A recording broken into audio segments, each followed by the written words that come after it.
I now call this meeting of Davenport Community School District Board of Directors to order. Would everyone please rise for the Pledge of Allegiance? I pledge allegiance to the flag of the United States of America and to the republic for which it stands, one nation, under God, indivisible, with liberty and justice for all. Thank you. Director Gordon, would you please read the mission and vision statements? Mission statement: the Davenport Community School District is dedicated to growing excellence in academics, arts, and athletics for every child by ensuring the highest quality education in an environment shaped by our diverse community, preparing our students to be lifelong learners and productive citizens. Vision statement: education that challenges conventional thinking, prepares all students to compete in a global society, and inspires our students, parents, staff, and community to answer the question, what if? Thank you. Director Poston, would you please read the guiding principles? Guiding principles: opportunity. We provide abundant opportunities to empower students to reach their full potential academically, creatively, and socially. Collaboration. We foster an environment that allows students, families, and community stakeholders to come together for the betterment of our students' education and future. Transparency. We share relevant and important information with our students, families, and the community to maintain open and productive communication. Thank you. Superintendent Schneckloff, would you please read the goals? Today, we're focused on goal number 4, to foster the innovative use of finances, facilities, and staff. Thank you. Student board reports. We'll start with you all on the right end because I'm sure you got a boogie down to the Adler. So first off, good luck to all of the students taking the ACT this weekend. And then Northside Establishment, our show choir, just went to Chicago Invitational this week, Heart of America. We placed 4th. Yeah, and that would be the end of our season. We have one more performance tonight. Of course, tonight is our show choir, annual show choir show-off performance, performing with all show choirs in Davenport schools. And regarding our theater program, Newsies goes up on March 31st, April 1st, and 2nd. And our NHS Inclusion Week has come to a close this past week. So that was a pretty great success. We had a lot of participation, got a lot of great pictures. So. Okay, at Central, our boys and girls bowling team ended their season a few weeks ago, and boys bowling was seated at 7 after 10 games, and girls bowling was seated at 3, and they both had a great season, and we are really proud of how far they came. And Central also had 3 individual bowling state qualifiers. Carly Allen finished 23rd for girls, and Brady Kraker finished 24th for boys, and Charlie Wooldridge finished 5th for boys as well.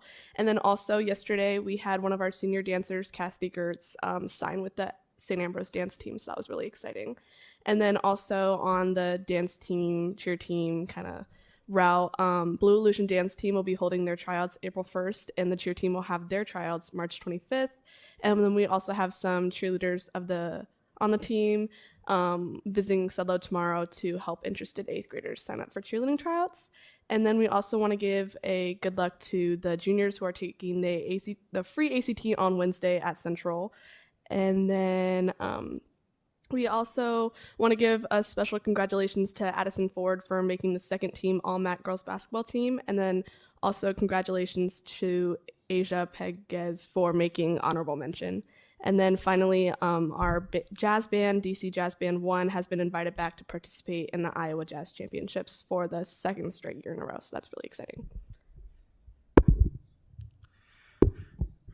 All right. And then as the other schools are, I'll give a shout out to all the West students who are, I don't know the exact date, but who will also be taking the ACTs. I've had the unfortunate ability to do that twice well, I would recommend it if you didn't get a great score, but it's not fun. And then also to all of the members of the show choir, and I believe it's every school that will be going to Florida this upcoming week, which I'll be going to too, but not for show choir. So I'll wave to you guys down from Fort Myers. Some news down from Bluegrass. The entire school is currently up to 76% completion of their ST Math program. So that's pretty amazing. I know I'd mentioned another day that was very fun, but unfortunately didn't get to complete it as much as some of my peers. Eric, you know who you are. We had a visit from an author this past Thursday, Nick Stone, who has written a couple of New York Times bestsellers. I won't go too deep into it. It was a very long and very interesting little talk she gave, and she talked with the students about kind of her writing process, why she chose to write what she wrote, some very interesting opinions on social media, and just how her entire life just kind of revolves around her kids go to school, and she just sits down and starts just thinking of new things to really kind of write. And then finally, the speech and debate team went to the Iowa Forensic League State Tournament. It's a 3-day competition where we had 3 students who advanced to the semifinal round of the speech part. Mariana Lee in original oratory, Clementine Springsteen in original oratory, and Neo Sot, I'm not going to try to pronounce that, I apologize, in informative speaking. The following students advanced to the semifinal round and then finals and received awards, and $2,000 scholarship to Simpson College, who hosted the event. We have Opie Amen, 5th in informative speaking, Trinity Merrick, 4th in informative speaking, and Neo, again, not going to try to pronounce your last name, I apologize, for 4th in dramatic interpretation. And then the following student advanced to the final session of Congress, Trinity Merrick, who finished 3rd and received an award, and Neo, for the last time, not going to try to pronounce your last name, I apologize, and that's all I got. Thank you, student board members. We always appreciate hearing from you. Good luck at the show choir. Oh, go Director Gordon, or Director Kleindrome wanted to comment. I just want to say it was an excellent program today. I know you're leaving, so I wanted to get that in before you leave. And anybody who's watching on YouTube, you should go down the Adler at 7 o'clock and watch. All 3 high schools, their show choirs are excellent. And could you explain, is it free ACT? How's that? The district? Thank you. Would you like a board report on it? Yeah, I can. I'm old school. I had to pay for mine. Yep. I'll just explain really quickly. It's set up. It's an ACT day that each school will host, and you just go to your counselor and say, I want to do it. I think it's only for juniors. Am I correct? Only juniors. Only juniors are offered it. And if you want to take it before or after, you have to pay for it on your own. But we do offer one day per year, I believe, for free for all juniors. All right, there are no recognitions tonight. We will move on to presentations. The one and only presentation is on long-range plan update. I'll turn it over to the superintendent. Thank you. Tonight we have John from Bray and Josh tonight going to share a presentation. The presentation that you're going to see tonight is a potential direction that the district could go coming into phase 1 or coming out of phase 1. Yeah, thank you, Josh, for the correction there. We're pretty excited. All the work that you're going to see here is based off of feedback that came from all of our committee work, all of the community feedback, all wrapped up into one. And it's coming out of our board committee as well. And so what we're looking for tonight is feedback, guidance, next steps. As this spring, we're going to continue to bring forward more and more detailed presentations about the direction we are heading with our long-range facility. But it was crystal clear that there were some that the directions from our committee work, which way we should go. So we incorporated these the best that we could, and we're looking for feedback tonight to continue to fine-tune our next steps. So with that being said, I'll turn it over to Josh and John. Thank you guys for being here. I really appreciate it. Thank you for having us. Along the way, I might ask for a little bit of support from both TJ and some of our directors off to the side, because they are all part of groups that have been instrumental in the process of developing master plan. So just a little bit of agenda, just a little bit of where we've been, a little bit of where we think we could be heading, and then if we are to start heading down a path, what does that look like in terms of how it could be completed in time for potential school year starts, and then potential ranges of budget, and then we'll do some Q&A and discussion. So where have we been? We've had a series of committees: Facility Master Plan Committee. We've had a Friends of Davenport Committee. There's been a series of community input forums. We've had a facility assessment, an analysis on the enrollment projections for the next 10 to 30 years. We've worked through this process with the committees, the community, and the district to really develop a lot of information and provide feedback along the way. What that has done is that has gotten us through a series of initial steps. There now are 3 elementary schools which have been identified as closing, which has then required a boundary change within the district so that we can balance attendance for the remaining elementary buildings. This is all part of a process of right-sizing the district so that you can be more operationally nimble and fiscally responsible within the district. We also know that the 6th grade was voted to remain in the elementary buildings through the 24-25 school year. So in original discussions of master planning, we had discussed that coming forward out of this, we would begin to discuss the pathway of transition from elementary to middle as needing to be improved for students in the district.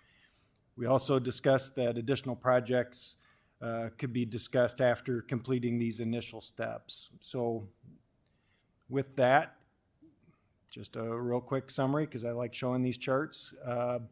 We had our district with the 3 elementaries. We closed those schools and have redistributed students, probably not exactly to how the arrows are pointing, but they have been redistributed so we have a better balance of students attending the remaining elementary buildings within the district, which will take place for the start of the 23-24 calendar year.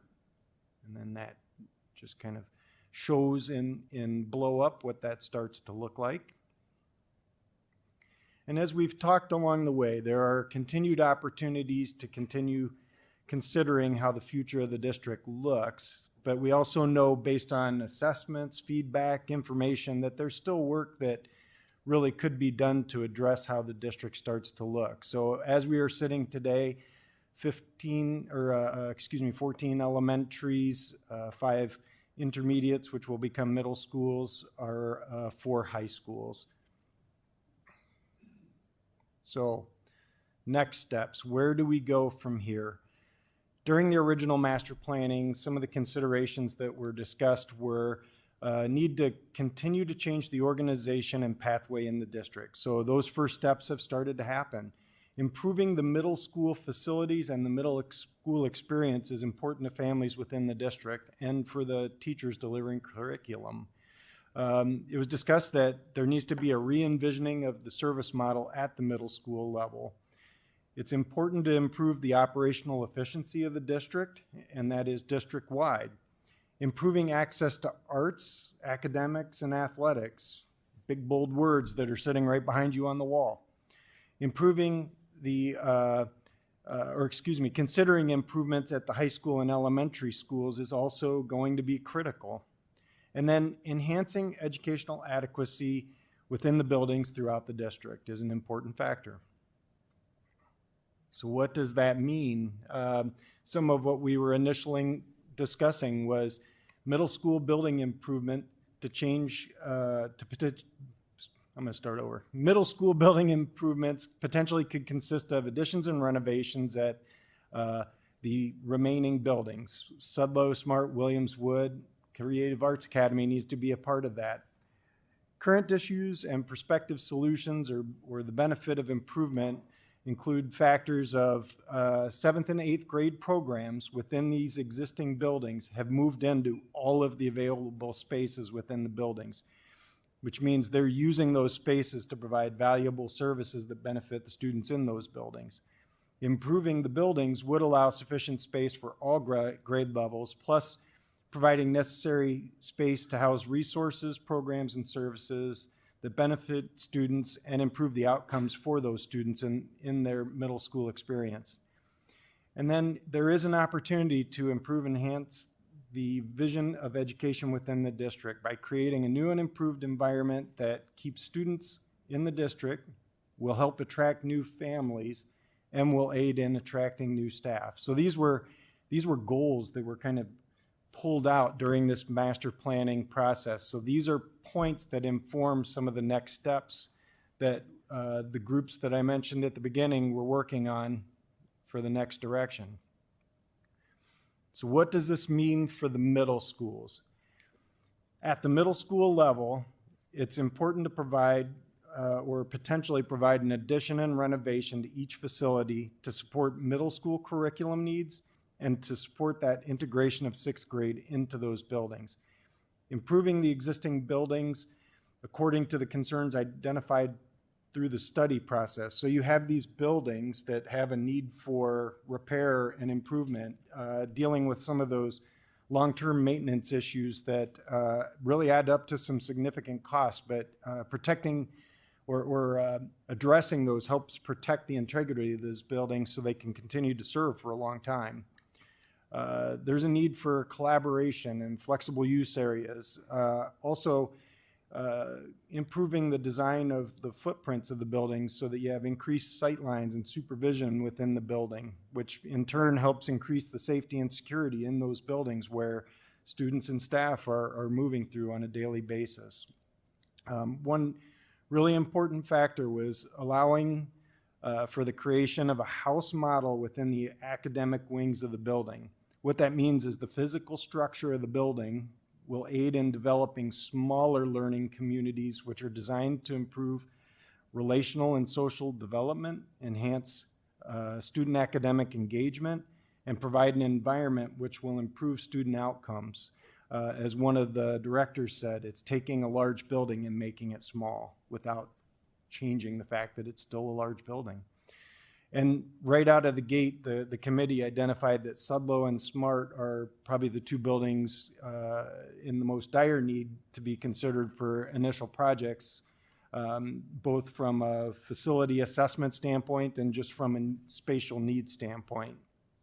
So if you start to think about what could Sudlow and Smart be, if you look at the Sudlow property, if Washington is a closed building, it could be removed, which would allow for additional space on the property, which could be utilized for some much needed expansion, and then the existing building be renovated. So what you're seeing is just a quick snapshot of using that space where Washington was to develop some additional hardscape, green space that benefits the students, some parking that is a little bit short on this site, just given the tightness of how much space is there.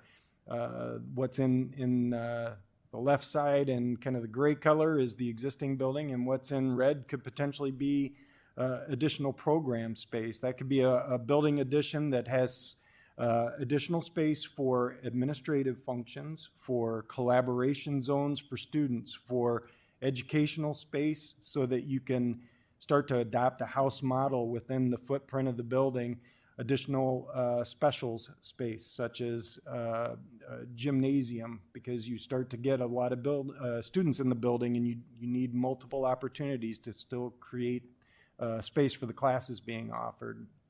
So this starts to speak of how that could start to look at Sudlow.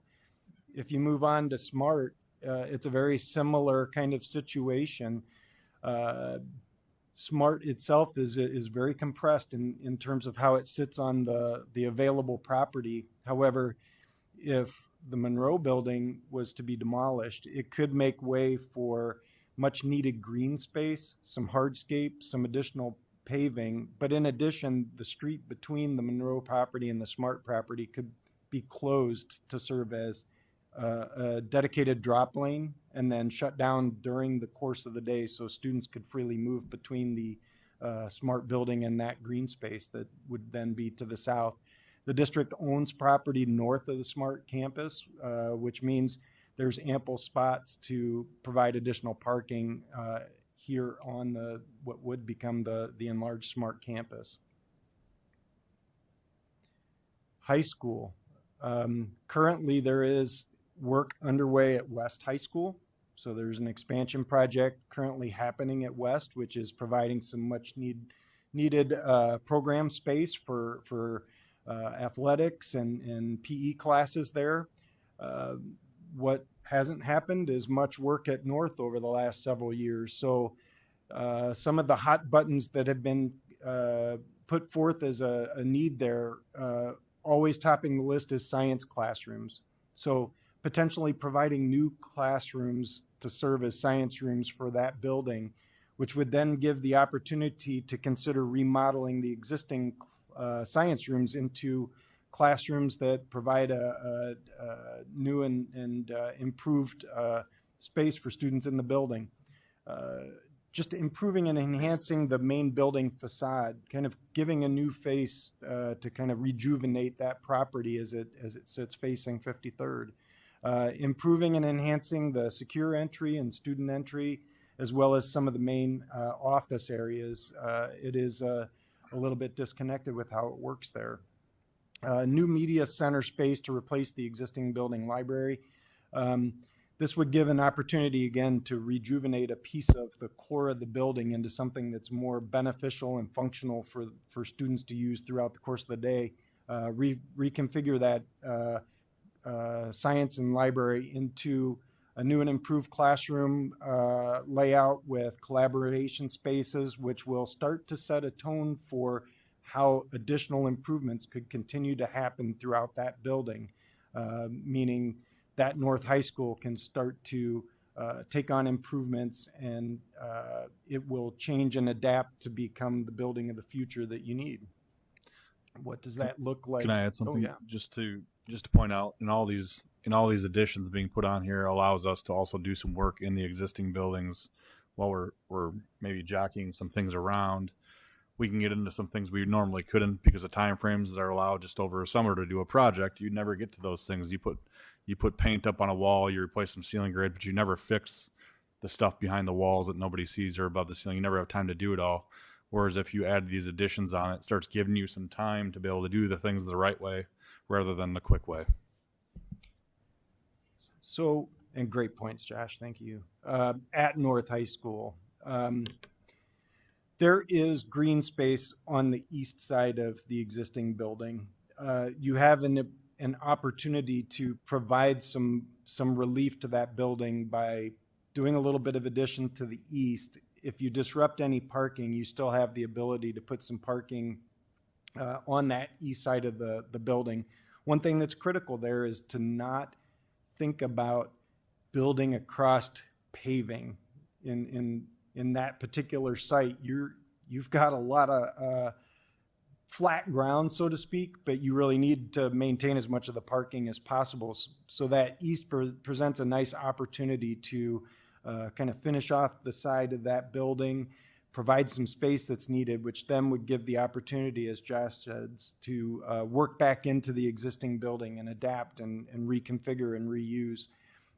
In addition, one thing that's shown on here, which will come up on another slide, is to the north of the building is potentially taking some green property, some grassed property, and turn it into some turf field. There is a consideration that adding turf fields for each of the high schools presents an opportunity for multiple sports and activities to use throughout the course of the year, so that you're not tearing up your grass space. It becomes a little bit easier for baseball, softball, soccer, football to use those on an annual basis, which then is what I just summarized on the next slide, which is something that looks kind of like on this pictures. You can lay out a series of turf fields which are sized for football and soccer, but you can create striping and paint configurations so that those can also be utilized for baseball or softball.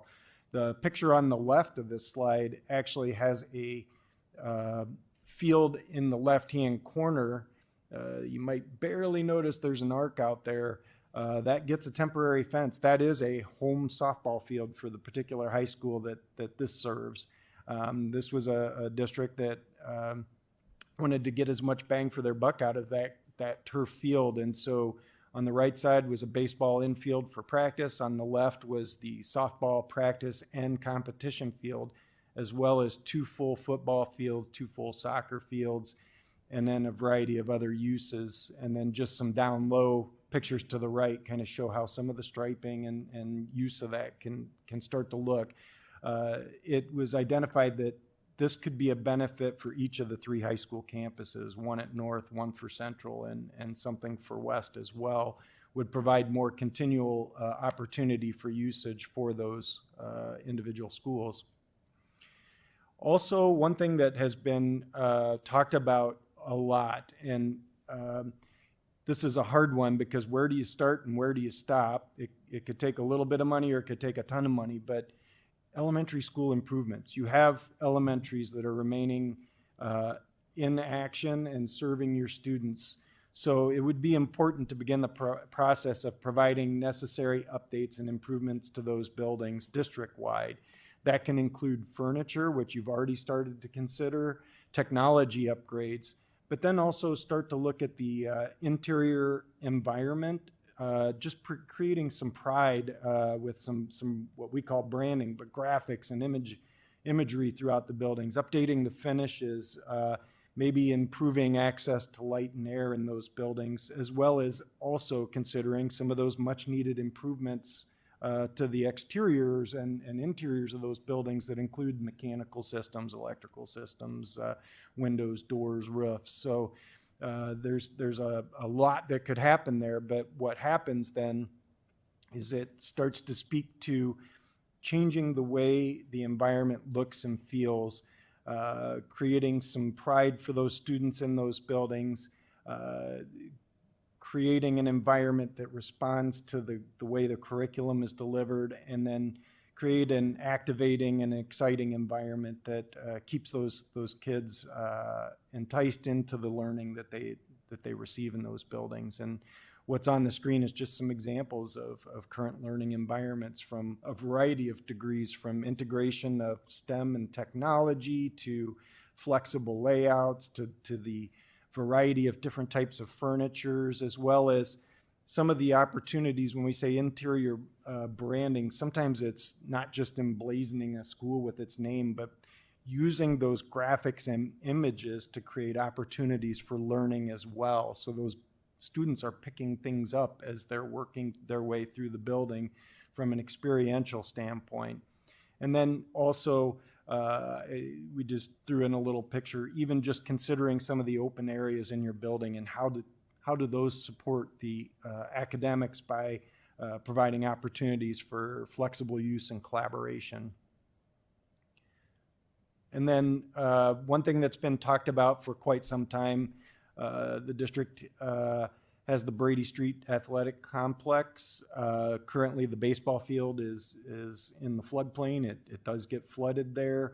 The practice fields are a little bit compressed, and so you also have a considerable amount of land on that Brady Street complex that includes tennis courts, grass space, the Brady Street Stadium, storage for your bus garage, bus maintenance.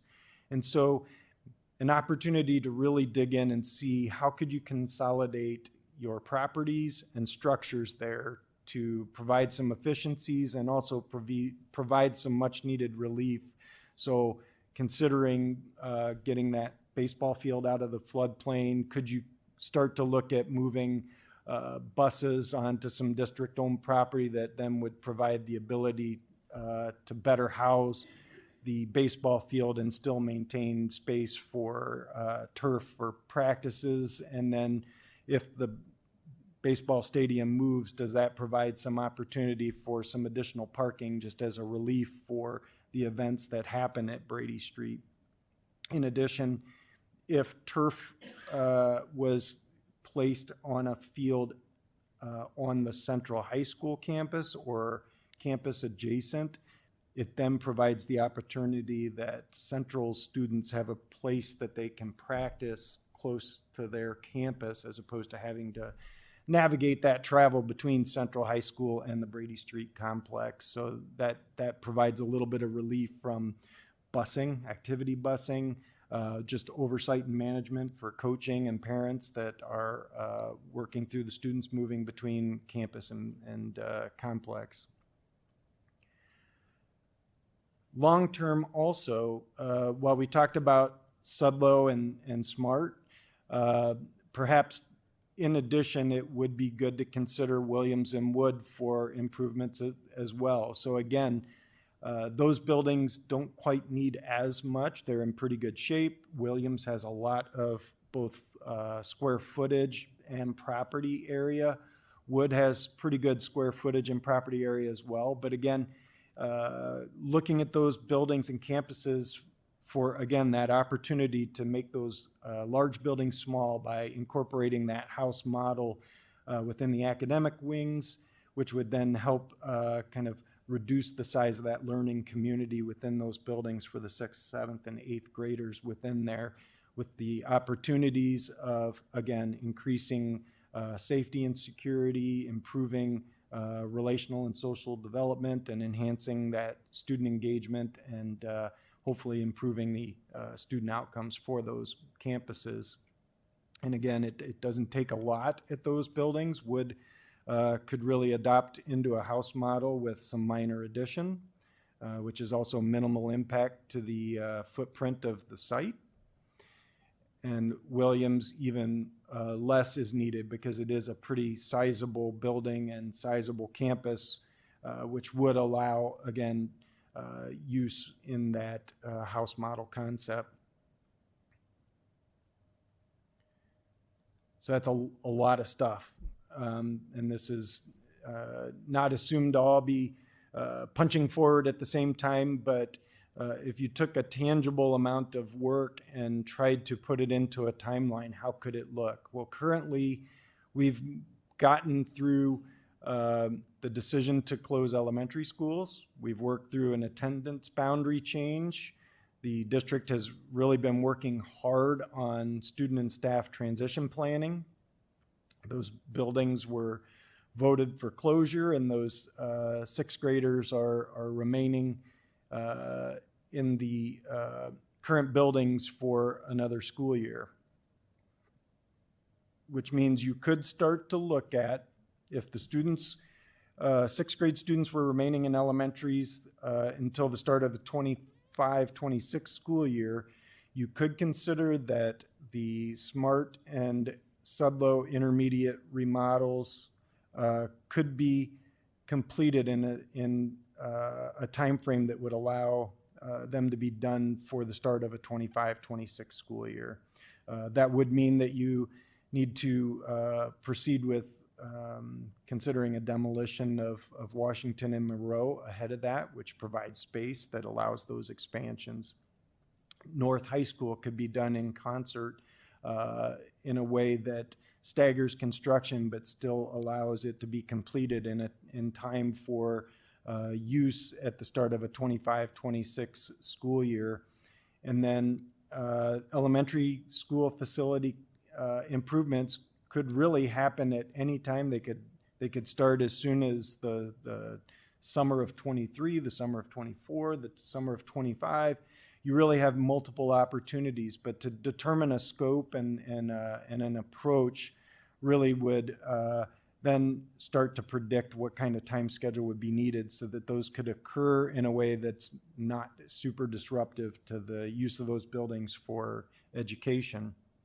And then if you project it ahead even further, then maybe after those projects would be complete, you could start planning on what it would take to work on that Brady Street complex, look at those improvements at Wood and Williams, as well as additional elementary school improvements, which could then fall in succession and be completed for a education year that falls after that 25, 26, so perhaps the 26, 27 school year. It is not free, unfortunately. This is a lot of stuff and a lot of work. Currently, there is a vote tomorrow. That is a revenue purpose statement vote. Not to put Kevin on the spot, but an original projection talked about use of Save and Pepple money, putting a value at somewhere in the neighborhood of $135 million. How could you start to put those funds to work to create improvements for the district? You currently have the West High School improvement nearing ready for construction bidding. The current budget is falling just under $12 million. Demolition of Washington and Monroe buildings, if you were to consider that, is about $2 million for those buildings. That is demolishing and removing their foundations and getting rid of the utility services there, filling them in. SMART, you could spend anywhere from $12 million to $50 million, and that could be addressing any of the facility study improvement items, so any of those concerns that were brought forth through those facility assessments. The addition and renovation from a kind of a maximum standpoint, if you went all in, it could be $40 million at SMART and $45 million at Sudlow. That is not a solid cost. There's a variable that needs to be explored based on where the board's decision lies. Sudlow could be $9 million to just shy of $56 million. North High School, the improvements that we talked about, science and classrooms and media center, probably about $20 to $25 million. There's a list of facility improvements that could run as high as $19 million. Keep in mind those facility study improvements, those do not all need to be completed at one time. It does make sense to address any of those concerns related to building envelope. Anytime you're going to do remodeling within the building, you'd want to make sure that envelope is repaired and tightened up so that you don't cause a concern with potential leaking or issues with damaging that work you do on the inside. Work on the interior may already become addressed through any remodeling project. So some of that work may already get solved, as well as some of the what's listed as FF&E. Fire protection, plumbing and mechanical, electrical technology and site also are items that some of which will get solved through any addition and remodeling project, which means the exposure of cost that's listed here won't be as high as what's shown on this spreadsheet. Elementary improvements, you could spend any number of money. It becomes more about determining a strategy of do you attack a few buildings with as much as possible or try to distribute a larger sum to more buildings. There's benefits and drawbacks to both approaches. One would say that addressing fewer buildings with more money gets them closer to done and sets kind of a model in place for how you approach other buildings. Another would say the distributing more funds to more buildings just gets a little something everywhere. It's either or. It can be successful. Turf fields at the high school campuses, what we've looked at probably runs in the neighborhood of $2 to $3 million per turf field. So if you did 3 campuses worth, you'd be at about $9 million, about $3 million per campus. If you look at some of those additional projects, Brady Street complex, that really has not been studied in any significant depth. So we don't know if it's It's probably not $1 million. It's a significant chunk of change. It probably costs $1 million to $2 million to move a baseball field. Anything beyond that becomes a question of how far you go.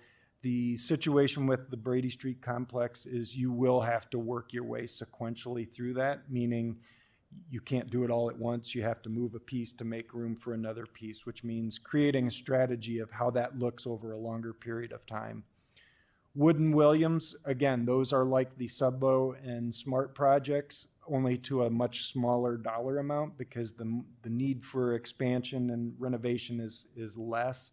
At Williams, it's more remodeling based, and at Wood, it's predominantly addition based, but you could spend anywhere from $2 million to $26 million at Wood and as high as $30 million at Williams.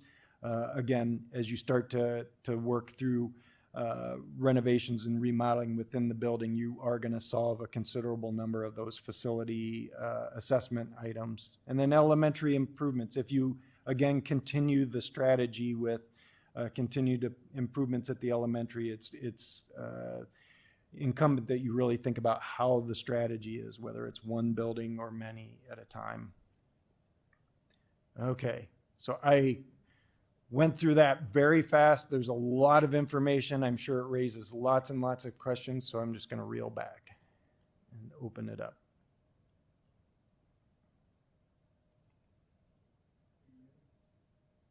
Are you sure? Director Back. First of all, thank you. This is really puts a lot of things in perspective. I just have a couple questions right now. I'm sure I'll have more. And this may not be for you guys, but for TJ. Is the CAA going to stay at Sudlow for the foreseeable future? That is the current, in this model, the current plan. Okay. And so the idea would be to have more of a dedicated space for that stuff, you know, like a theater, a small theater and a dance floor or something like that for those. Correct. Okay. The second question I have is one thing I've noticed as I've been at both Smart and Sudlow is that those kids are doing activities that need a track, but they don't have a track. And so I would ask that any green space changes include, it doesn't necessarily have to be a quarter-mile track, but include a small track. I've seen kids doing hurdles in a parking lot, and that just seems like a really bad idea. So that would be my one request on that. And then the last one I have, actually two more, sorry. I noticed that with the demolition of Washington and Monroe, there's a break in the summer after the bids. Why would we not try and do the abatement and demolition in the summer rather than in the school year? I didn't look at the schedule, but my guess is we have to empty those buildings out, get some time to get things out of the buildings that we want to keep. Okay. And then we would go into those buildings. So this summer will be a transition time with supplies and equipment. So it's like and then, moving stuff. Yeah, we'll probably be in there after it's closed, even getting some more stuff out of it. And then we'll proceed with that. That explains that. And then my last question, I know at Washington at least, they have a really nice playground and it's used as a neighborhood park because there's not a playground within any other walking distance. And I think Monroe probably has one as well. And so I'm wondering if it's possible to not necessarily leave the playground that's there, but have a corner with a playground on it, because I know just, you know, it's not an official neighborhood park, but I've seen families using them on the weekends just as a place to go play. Yeah. So a couple things there. You, depending on the age of the equipment, typically you can salvage and reuse it. Any strategy for the playground that happens, we did want to provide space at those campuses for playground. And if it was determined that we don't want to move that playground, we did study, could you leave, in this case of the Washington, we came up with a solution that actually left it where it currently sits, so you don't move it at all. We ultimately showed changing it because it got it closer to the building for oversight. just to go back to your question about Sudlow, one of the reasons there's a greater expense shown for Sudlow than Smart is because of the CAA component. There is a higher space burden on the Sudlow building because CAA is there, and that is reflected in the difference in cost between those two. Kevin, you had something? One of the things on the abatement piece, it's always much less expensive to abate in the off season, as in not in the summertime. If you could do it in the fall and wintertime, your pricing for abatement is going to be so much less. They're so busy in the summer because everybody wants abatement done in the summer when school's out. When we have that opportunity to do it in the off season, it's preferred. Director Hayes?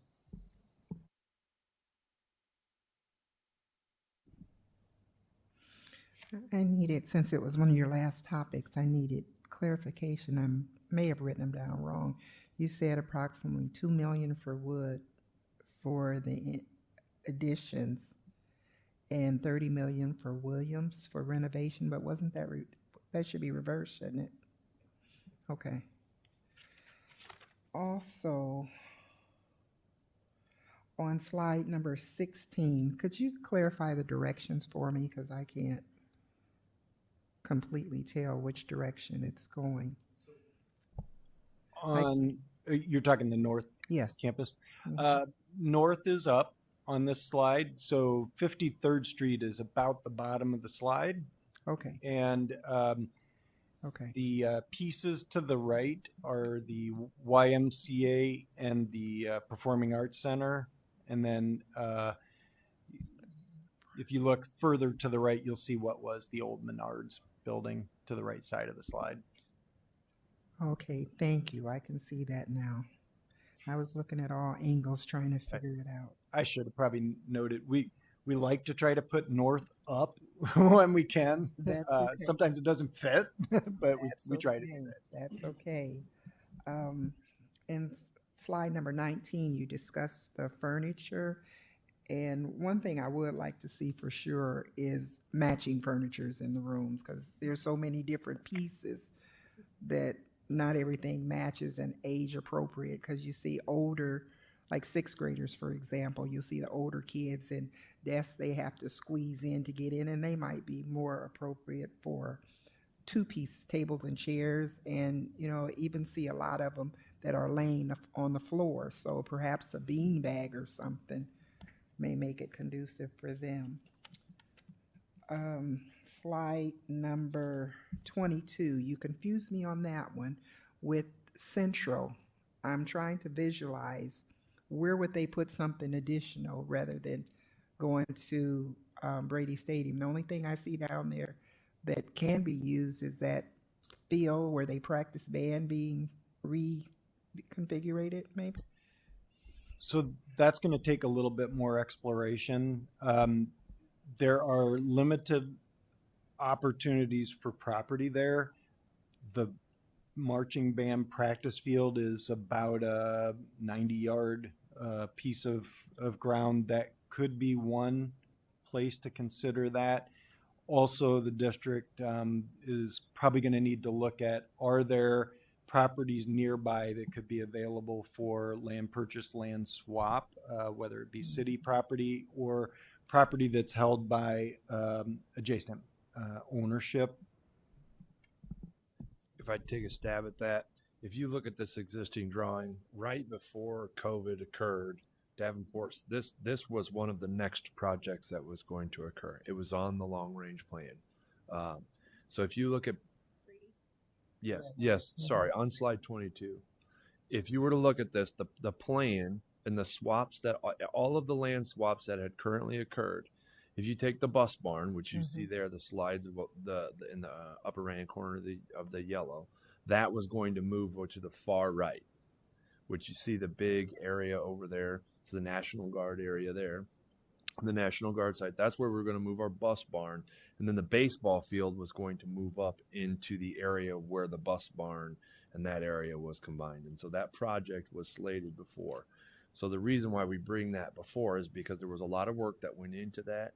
And it's really not, it's necessary because if you've ever gone to a Central baseball game, they're rained out a lot of times when it's just muddy back in here. And so then the baseball diamond would be turned into, could be additional parking, could be additional, many different things, reconfigured, but probably parking. So that's the way that was. That's the way that was. I think there's some more parking there and potentially some wetland area we may have to reserve or something along those lines. And then we are looking at the properties that are around Central and trying to be creative, because the difficult part about this is this is the Davenport Schools. Brady Street Stadium is Davenport Schools' home. In order for the Central teams to practice, they have to come here, and it's difficult to operate that way. It really is. And also it appears as a district that they get to practice at Brady Street Stadium a lot. And as John will tell us, Central would gladly have a practice facility right at their home property, because then they wouldn't have to deal with students coming to and from practice. And so it's kind of a double-edged sword a little bit. So hopefully, does that? It does. Thank you. We didn't want to get into that level of detail, but there is a project that was all but done, getting ready to move forward, and then operational control, conditional accreditation, pandemic, those kinds of things happened. And so it was very similar to the West Gym project that was on the docket to do as well. Jackson. Just a super quick question. I know that you guys had mentioned that along with the expansion of some of the middle schools, there was going to be kind of a filling of some of the white space, so to speak, inside of the buildings. How much of the furniture from the closing elementary schools are going to be brought to these buildings, if any? We're kind of working on an evaluation process about what stuff is reusable and what stuff's not. I mean, ideally, we would like to update every school in the district with matching furniture in every classroom, but it's a process, and we need funds to do that. So we have a member of our warehouse team that will look at it and evaluate it and decide whether that will be something we trash and what fund it also needs to follow, because that has something to do with it as well. Director Gordon. I have a few questions. So for Sudlow and Smart, let's look at Smart first. So slide 14, a couple things here. So it's been a few years since I've been there, but I used to work there. And right now on that north west side, it shows parking. Is that not a basketball court anymore, or are you talking about turning it into parking? The consideration is to turn it into parking. The property, if you look to the bottom of the slide, would essentially become the basketball courts and playground and hardscape, more in a spot where it's all together with the other outdoor space for the students. So just for supervision and control, it's all consolidated, but it would still be something that's available for neighborhood use. Okay, that was kind of where I was going with that, is I want to make sure that there remains a basketball court, or is the new one put in, because I know what a benefit that is to that neighborhood. But also at Sudlow, I don't believe they've had an outdoor basketball court there ever that I can remember. Is that planned in that hardscape area as well? Yeah, so part of what we recognize with the Sudlow campus is they have some green space, and then they have a building next door. And there's a lot of limitations on what's available on the Sudlow campus. So it's trying to move it in a direction of having more of the same kind of things as Smart. And then eventually, if you start to do work at Williams and Wood, you would do the same for them as well, so that your students at all buildings have sort of equal access to outdoor green space, hardscape, basketball, foursquare, whatever it may be. Okay. Then my next question was also about Smart. So you had mentioned this the street in between where Monroe currently is and where Smart is being changed to a pickup drop off and then being closed during the school day. So currently the office for Smart sits just north of that road, right? So would that office move? Because I know that there's a lot of traffic in and out of the building throughout the day, in and out of the office. So, yeah, part of this is creating a better sequence of drop off and pickup so that you can better delineate where buses are, where parents are going. And so one of the considerations is to create a new main entry, secure entry, bring your admin functions together in one consolidated spot, which then allows you to recapture those spaces in the current building and adapt those into other programmatic uses, which then helps you kind of distribute where your services are being provided within the building. Sure. And for that building in particular, accessibility, I mean, the stairs are right there, so. Yeah. Yep. Okay. The other question I had, I guess this is more for TJ. So the central thing, you're looking at spaces around the central, right? So is that so that the marching band continues to have their space and we can build a turf and it wouldn't have to be a shared either or? Okay. I was just confused about that. And then the last thing, I don't know if I misheard about this when you were talking about it, but you were talking about sixth grade going to middle school in 25-26. Did I mishear that? I might have made the wrong comment. It was 25, 26. Is that being right? Discussed? 24. Or 25. So it's not going to be 20. I got too many dates floating. I apologize. Okay, got it. All right. Just want to make sure I hadn't missed some communication. Thank you. So the other thing about projects like these middle schools is you can create the addition to the building and outfit it so that students can move into the addition space, which allows you to go back in, remodel the existing, and then open the whole building together. So you can do these projects through the course of a school year and maintain enough room to stay operational and functional throughout the whole thing.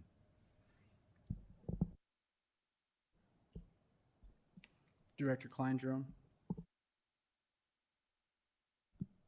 In all of this, I see nothing that addresses Walcott Middle School. And the way Walcott Middle School is arranged, there's no way to create a housing situation. I mean, it's like the letter E, with an elementary down here and junior high here. We did explore that. There's a considerable amount of expense to do that because that building has what you would call a finger layout. So Right. It's got a kind of a main piece and then concourses that Side, shoot side, off. side. You can interconnect between, there becomes some considerable expense there. And so it really becomes just a question of, do you, as a board, want to continue to explore that there as well? When we explored that, originally it was looking at it in a different model. If it's maintaining its operation as a K-8 building, you can only do so much because you want to maintain that separation from the K-5 from the 6-8. So you really have to do a kind of a careful study to make sure that you can provide the appropriate spaces for the house concept for 6 through 8 and then still have appropriate space for the littles to stay separate and kind of somewhat isolated. The building works pretty well as it currently stands for that, given that current layout. TJ, I don't know if you had any other thoughts there. And there would probably be some minor updates that the elementary area would get updates just like the rest of the schools. It would just depend how much money we would want to stick into them and where. Well, it's not set up well for a housing model. And so in the past, Walcott really was not middle school. When in town, they all went to the middle school. They remained a junior high. And So if we're leaving it the way it is, we're not really saying we believe out there it should be middle school. Just throwing that out there. Let's see. I'm glad to hear Creative Arts Academy. We plan to keep it at Sedlow because we have invested a lot of money in Creative Arts Academy, fixing up the library, and then we left there, and then the transportation center, then we left there, and now we're at Sedlow. So they've already had a big expense 3 times. So that would be my preference, that at least remain where it is because we've already put a lot of money there. One of the slides said that 7th and 8th grade are taking up an entire building for the junior high. But we had buildings that were 7-9 and 6-8 and larger populations than what we have now. So I'm having a hard time wrapping my head around how we are filling up that building with only 2 grade levels when we've housed 3 with a higher enrollment.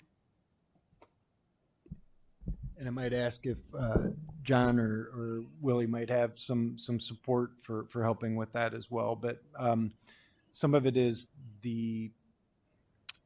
you had space available, and with additional programs and services, they took over those spaces to use them. So it's not that you don't have space. It's just not the right size and approach for how you do that. And so what might be handled in a small collaboration room or a small group instructional space is happening in a full-size classroom. You have other things that have moved throughout the building, special ed or other programs that have, again, sort of moved into spaces that maybe weren't necessarily constructed for those. And by going back and looking at those and readdressing it gives you the opportunity to put the right programmatic solution for the right programmatic need in those buildings. I don't know if anybody else has any other support or thoughts on that. Yeah, I look at this as an opportunity just to reimagine what that space looks like. I know in the 2 different stops I had down at Frank L. Smart, I started in a classroom that was a closet, and then I moved to a classroom that was a bigger closet, and then I moved to a gymnasium that then turned into a better gymnasium. And I find this a way for us to look at some of those spaces, and I'm thinking of classrooms down on the first floor that have been traditionally used for one purpose, and really just rethinking how that can open up, how we can provide the sight lines, the security, the things that are important to us and to our community through a reconfiguration and a reimagination. I don't think, that it is necessarily a wholesale, every wall gets knocked down, but I do think it's an opportunity for us to erase some of those pictures that we have that are current spaces and say, hey, this is comparable to what we're seeing in newer facilities. This is what's in the best interest of our kids.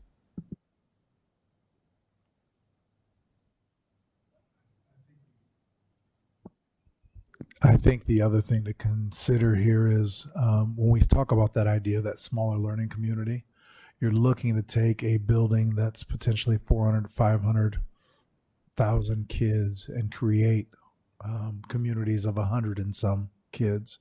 When you speak of a smaller junior high or a building that is already broken down into that smaller community, sitting at approximately, what is the student number for Walcott? 200? Yeah, and that's 7th and 8th grade already. Your smaller community already exists in a grade level of 100 between the two, whereas other ones are looking at 200 to 300 and making them smaller. So that's that other concept of that smaller learning community. It already exists out there in that K-8 arena. North High, are we getting rid of the flexible walls? Collapsible walls? So typically when you address a building that's constructed like North High, where you're doing that work, you get rid of the what was called a demountable partition. It was meant to be a partition that you could take down, reposition, change the layout. It became a permanent solution. it's really poor on sound control, adaptability for power and technology. You would build that back with some sort of permanent construction, and that would be how you start to approach that as you do any successive remodeling through that building. It would be the right way to go. Good plan. It was not good when it was built that way. It was noisy. You could hear every classroom next to you. One other concern I have is, when you start saying redoing offices and libraries, because when we originally started putting money into our schools, that's where all the money went, into new libraries and new offices. That meant classrooms weren't touched at all.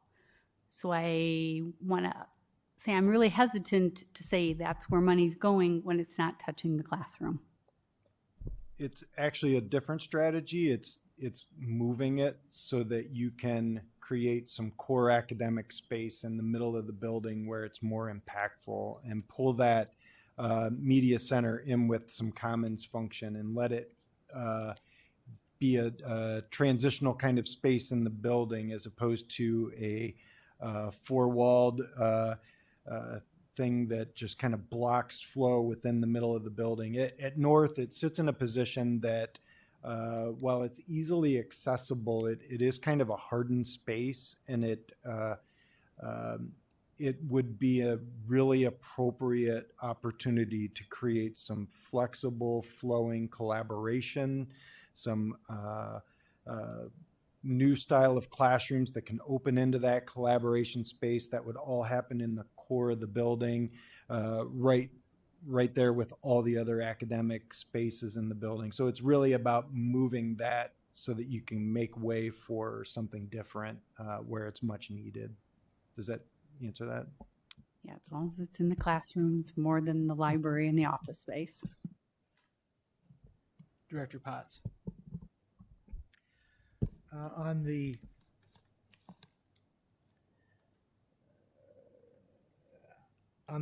turf idea, I'm sure we're going to do a little cost benefit. How long does it last? Because that has to be replaced, and the replacement cost is going to be more than it is now down the road. We've had to do Brady Street once. That's my understanding. Yeah, so I mean, I think we need to consider that. Second, and when remodeling the junior highs, or at least Smart and Sudlow, I'm assuming some consideration is going to be given to increasing from 1 to maybe 2 serving lines in the cafeteria, because it's very hard to get 800 kids through 1 serving line in 90 minutes. You can do it, but the last kid has like 38 seconds. Don't talk.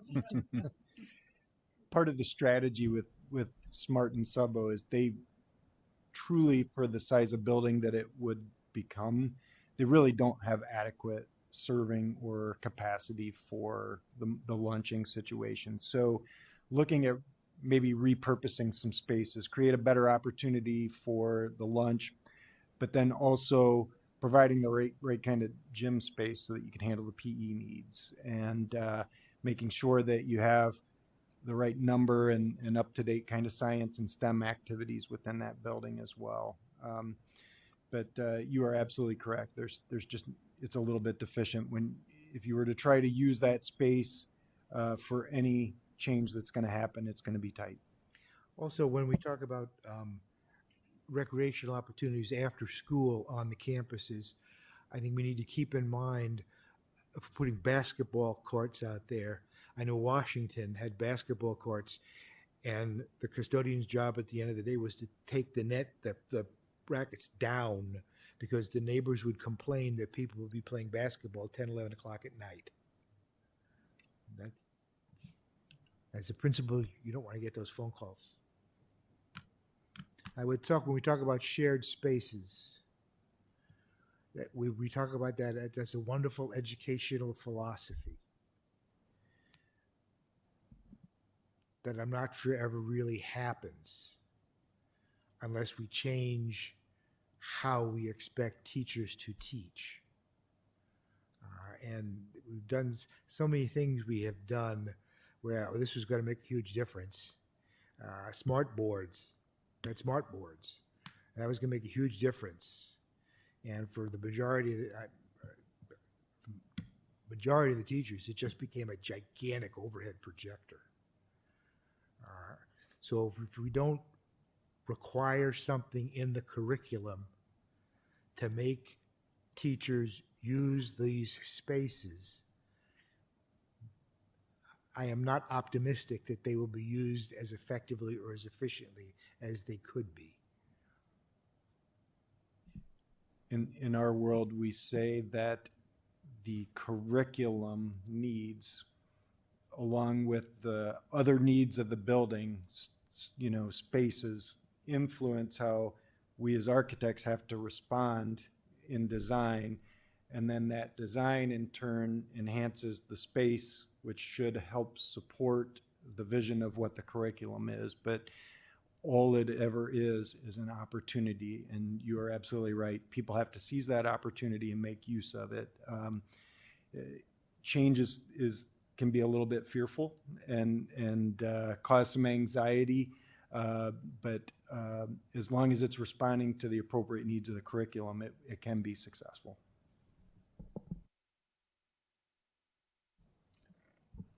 Director Poston.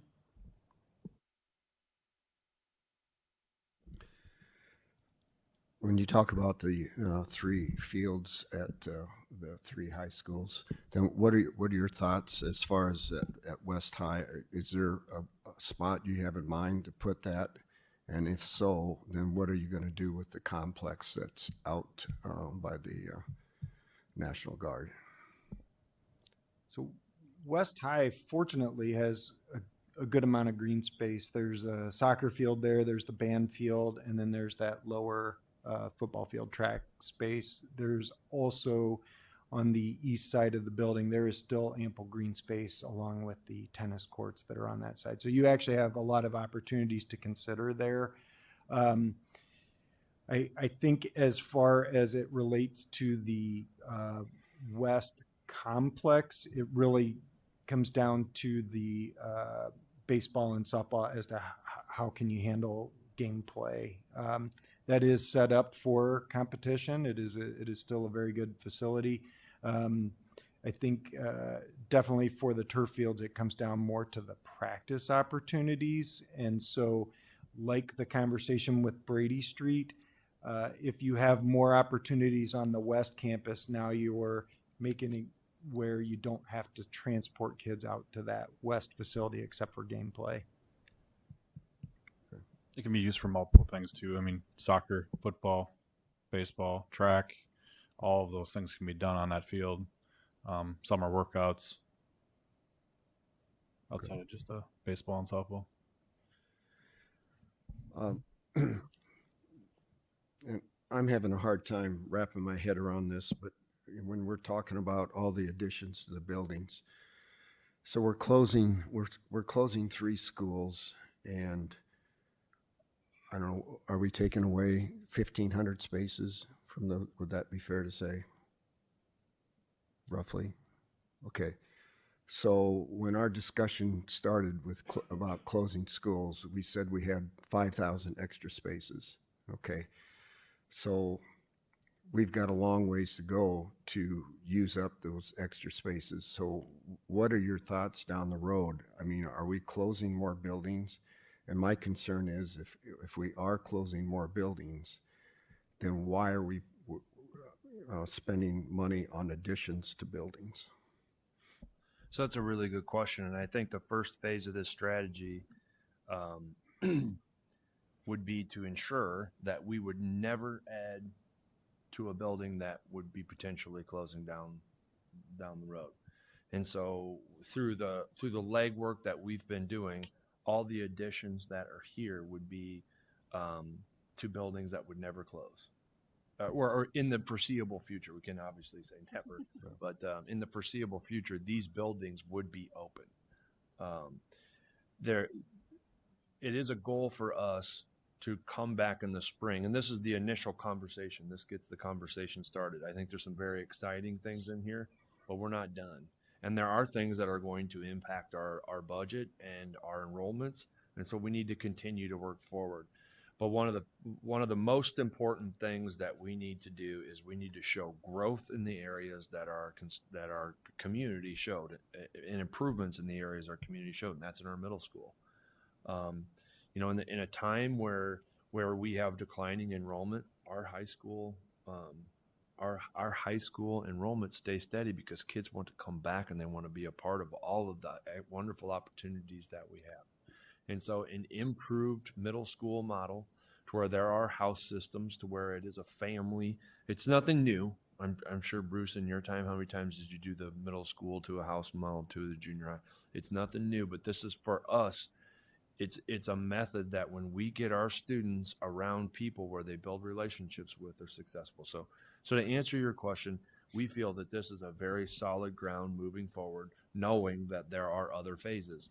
I think one of the most important things that we have to do is review. The very next thing would be to review the ancillary buildings that we have, for example, the bus barns and things of that nature, and then begin to have that conversation of what's the next step, what's the next phase for us.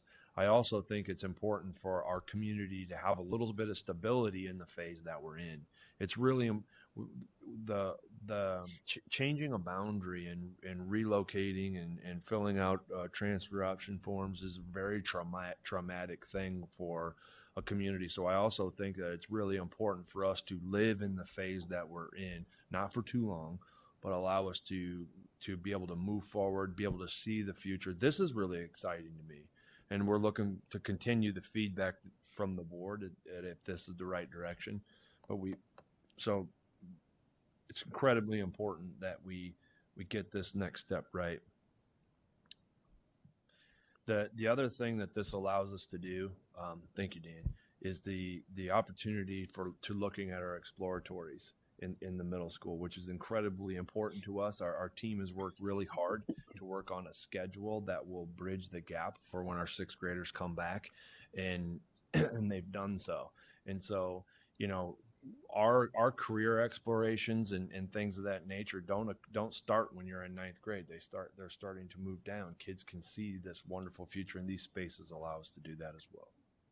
Did I answer your question, Kit? Yeah.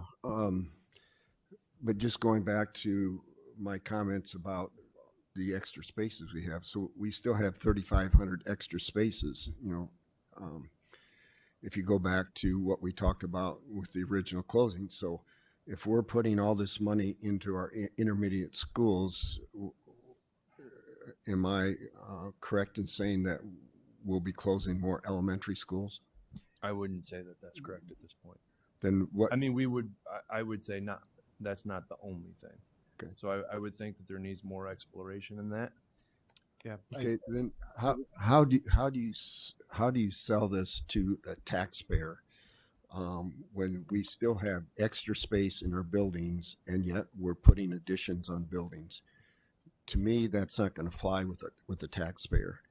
And just to follow up to what Director Klein-Jerome said before about 7th and 8th grade right now, it's filling the intermediates, and I understand what you said and what John said as far as some of the spaces aren't actually the right size or the right configuration. But again, when you go down through this potential budget and everything, and we have to do a bond referendum, that's going to be a tough sell. Well, I would agree with you. One of the things that we run into is that if we could pick a school up and move it over here and completely balance out where our schools are, that's the reason why we can't right out of the gate close more schools, because we have a very high density of population of where our families live. Case in point, Bluegrass, Buffalo, and Walcott. They're very spread out. There's very low density of population. And so that's the big issue that we run into. When Bruce kicked off each one of our meetings and said, if we were starting our district all over, that's the number one issue that we run into. The second is at this point, we're not asking the community for a bond, and I want to be real clear about that. everything that we're doing, the vote that's going to occur tomorrow, and I'm going to go into this in my superintendent's report, is that at this point, we have been very fiscally smart with this pot of dollars saved in PEPL, and we can accomplish everything that you see here without going out for increased taxes. And so this is smart fiscal management of our dollars, and knowing that we're going to continue to move forward to make the necessary reductions or expansions to our facilities as necessary. So to answer your question with the 3,000 still open seats, it's because we can't pick this building up and move it over here. As a matter of fact, that first pathway did that. Let's move our buildings to where the people are going to be, and it was at a $400 million price tag. So that was actually more fiscally irresponsible than the path that we're currently on. I would also add there will likely be additional opportunities for efficiencies to be gained, but it really is going to take some work to explore. If the board is looking for that, that is something that can be delved into further and brought back, because there will be opportunities for continued efficiency through all of this as well. But this also, as TJ notes, provides an opportunity for a new vision for how education is delivered for the district, which, as it was said at the beginning, one of the goals was how can you attract and retain families, and how can you attract and retain staff? And it's going to be hard to do with what you have. Doing some level of update and improvement does start to create a new vision for how the Davenport School District is and operates as a educator of children and an employer of staff. And a big chunk of what we're spending is reinvesting in existing buildings. So I think that's part of a key consideration to this too. We're putting money back into buildings that are existing already, and not being completely new facility, which would be a lot more money. So you feel like, let's just take SMART for example. Okay, the access, stairs going up to it, by the office and everything. Is it practical to refurbish that part of the building? I mean, I'm sure you've looked at, let's tear the whole facility down and start over with brand new. And those numbers, what did you come up with? It becomes cost prohibitive because you start to look at a number. Let me sort of rephrase that. Some of this goes back to what John Flynn said, which is you don't have to completely gut and change the whole inside of the building. You have to selectively and creatively work within the confines of the existing building, which is a lesser burden than reconstructing all of that. So from a fiscal responsibility, there is a little bit of trouble if you tear down 50,000 square feet to have to build back 50,000 square feet. That becomes a very expensive proposition, whereas you can sort of target your efforts within the confines of that existing building, start to reframe how it structures and works, then using the addition to provide some of those additional spaces that you just can't fit into that footprint. Okay. Well, and along those same lines, as far as when you're talking about the potential budget, and we've got funds available, 135 million, but then you've got some big ranges here, and I understand it's not knowing exactly what you're going to do, but to me, what it's going to cost. But to me, those ranges are pretty big. But if you go and add that up and you go to the high end of those ranges, then we're talking 152 million. Okay, so if that's the case, are we going to cut back on projects, or what would occur at that time then? That's exactly right. Okay. So when we were preparing this presentation, John was delivering more dialed in numbers as they have done rough work of this. So the orange slots they actually have what does it look like inside those orange slots. But what I wanted to make sure is that we kept it broad enough, because that's not our decision. That's a decision that is made here. Part of the thing that I'm going to ask at the end of this is what feedback towards the direction that we want to go. And so that's why those numbers are broad. If we do, say, for example, if you say, I want to go all the way up to the max on these two projects, then we know that we could do some things in the other categories. So that's why they're all, if you were to do every single one of them, it would be over the top. But what we're asking to do is we have to make some choices to channel our inner Gary Sinclair. We can do anything we want. We just can't do everything we want. So that's kind of what we were channeling there. And then under, I guess I need an explanation here. I'm not sure I'm looking at this correctly. Facility study improvements. So to do the facility study, like for SMART, it's going to be $12 million just to do a study? No. That is the repairs and updates that came out of that big 600-page document. So any of the items that reported through that assessment as poor were explored in terms of magnitude of cost. And this would be, if you touched every issue that was rated as poor in SMART, it would cost you about $12.5 million to update that. We would tell you that you probably don't have to do all of it in one shot. Some of it will get addressed through some of the bigger project of addition and renovation, which means you're looking at probably a smaller number to do that update and improvement. So a lot of this is deferred maintenance or end of life cycle cost for some of those things in those buildings. So what you're saying is if you did nothing at SMART except just what needed to be done, it would be $12 million. Correct. If you said, I want to try to fix all the deficits there, $12.5 million. Okay. So then go back up to the addition and renovation budget, $39 million.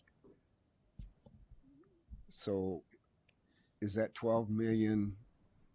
Will you save that 12 million by going with the 39 million renovation? You'll save some of it, okay, not all of it.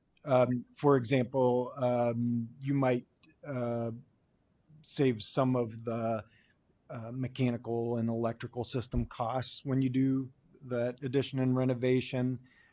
Some of the remodeling work you have to do will address some of the building interior and FFE costs. It won't cover all of it necessarily.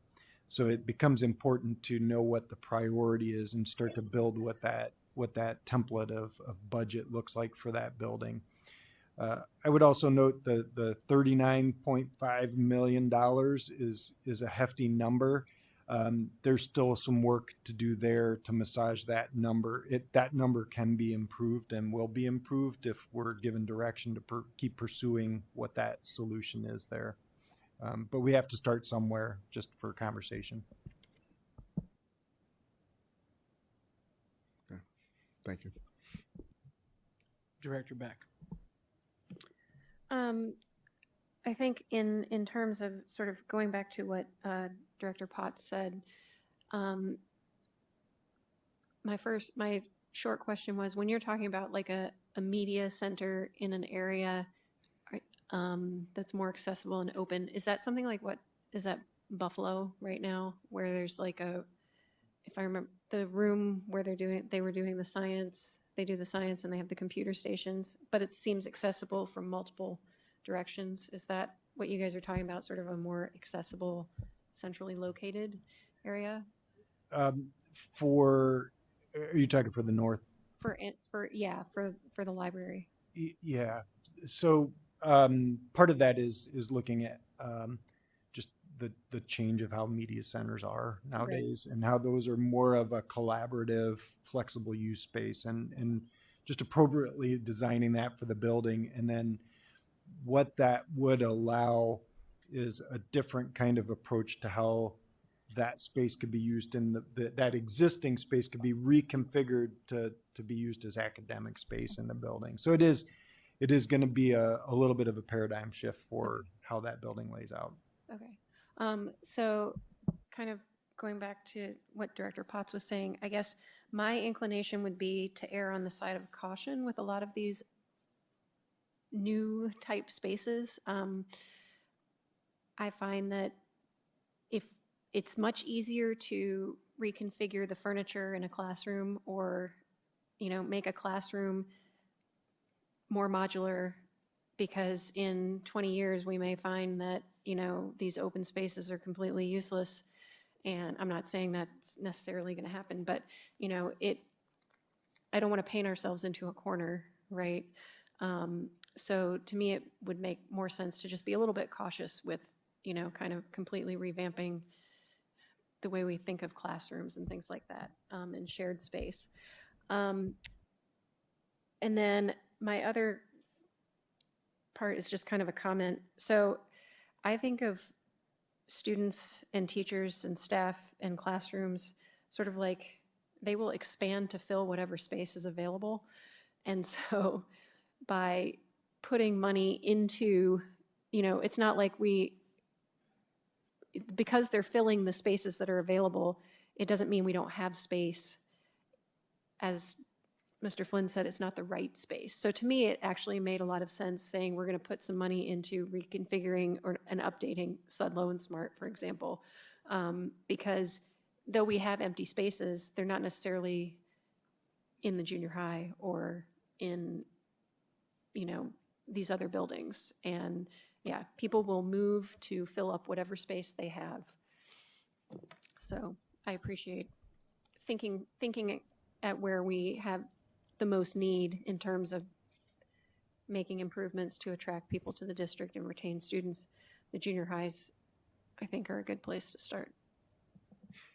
I also would address a little bit of your first comment about, how you approach the design of the education in any building, as it will still be something that requires development and collaboration and communication. So part of in the schedule, you'll see some beginning bars for each project. A good example is what occurred at the West High School project. We were given some basic target goals for that project. And then there was a good amount of staff and teacher and coach development that happened through that project, where we had interactive sessions, and they helped us appropriately plan the response for that project. So it gave them what they needed. And we kept a cautious eye on budget and scale so that we weren't overdoing or overpromising, but we were delivering what was useful and necessary for that. For any of these projects, it will be necessary that there is still an engagement that happens with staff and leadership in those buildings, so that the solutions and the layout and the design is appropriate for how they need to use it. And that's why we say that what's currently targeted is kind of a big picture look, and it's going to take some additional work to massage that into the right answer. And then the next thing is it helps you as a district start to create a target model for how the district looks in whole. So you're not approaching every building differently, but you start to employ the right solutions at the right buildings, and then you can, as a district, provide some of the right themes throughout that can create some uniformness in how you're delivering your curriculum to the students that are going to benefit from it. Jackson. I just wanted to go back to what I think Director Potts had said about the fitting the kids through lunch lines, and maybe this is more of a question for TJ. Has it been considered kind of adopting the high school style 4 lunch blocks or like 4 lunch periods for the middle schools to possibly avoid that without increasing the size of the lunch lines physically? Am I remembering what was talked about correctly?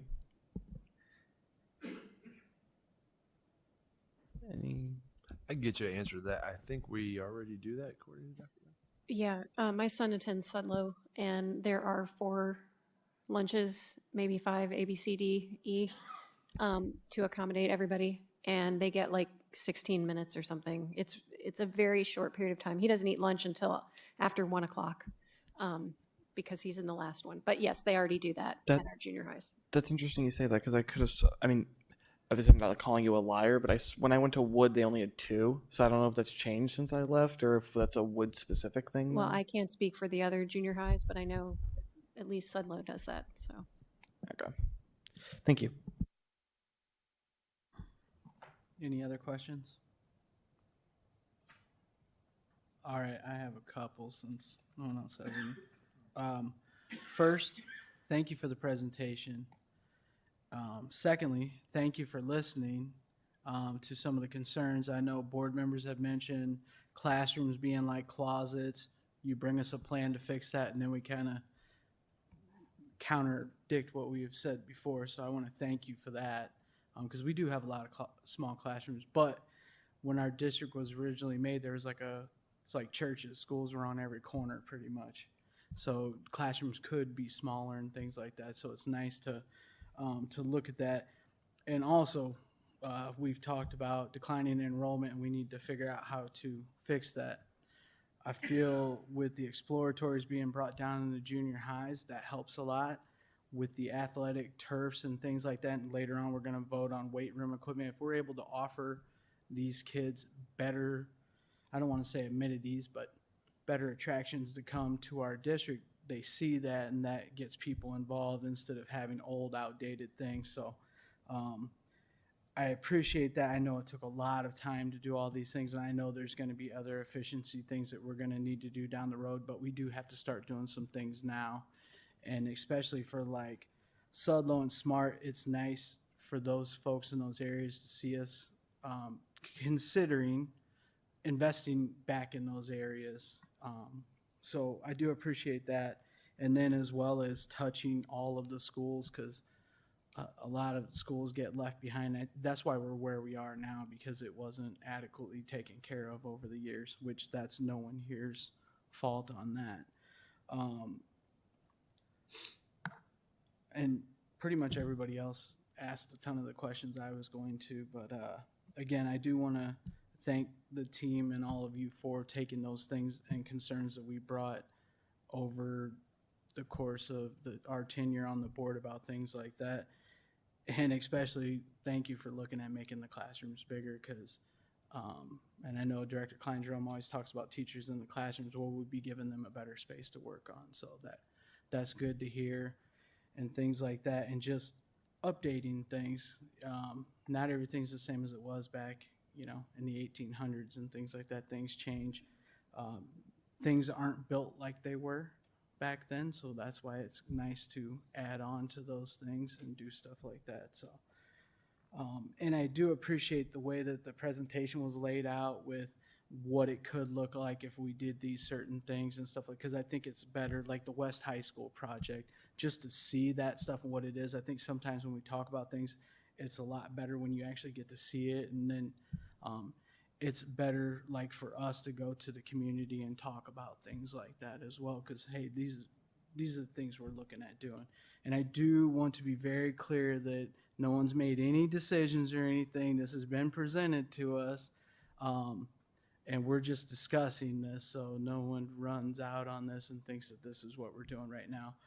And my other question would be, what is your timeline for us to give you direction on this? Because obviously we need to start doing something sooner than later, because the longer it goes, then it pushes out. And I do actually work in construction, so I do understand the part if you do that, and then when school's out, you can come back and do the existing building and things like that. And I'm glad that it's set planned like that.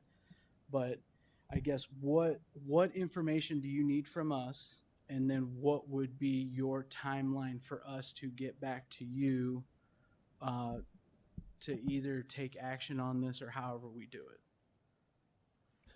So that's the big piece of feedback that we need from the board tonight. So if you wouldn't mind just kind of going around the horn, are we on the right path? More of this, less of that? Do you need more information? I think Director Poshton's questions about the budget and some of those questions, we can go down the path and continue to align that with the projects. So are we on the right path? Is the vision, everything that you're hearing from your constituents in the communities, this is what we heard coming out of during the first phase, which we're rounding that now. And you're right, we need to get going. We know that there are several things in here that are things that are absolute next steps, and we should be moving towards them, but we want to make sure that we're tightly aligned so that way we can bring a plan as soon as possible to the school board. So if you wouldn't mind, we would appreciate it. Jackson, I'm going to start with you, man. We'll let you go, and then we'll go Director Gordon and work around. I want the student perspective on that. I'm going to be completely honest. I don't know what to say. Could we maybe go from the other direction to me? I'm sorry. All right, Director Gordon. I do think that this is overall a good path. I'm really excited to see that we're going to put some money into the middle schools and the elementary schools, because one thing that I hear a lot is how much money we pour into the high schools, some more than others. And I know everybody has their opinions about that, but having been in several of the middle schools and elementary schools, I agree it's time to put some money there and get those buildings updated and give kids a better starting ground in the district to keep them around. So that's my input. Thank you, Director Potts.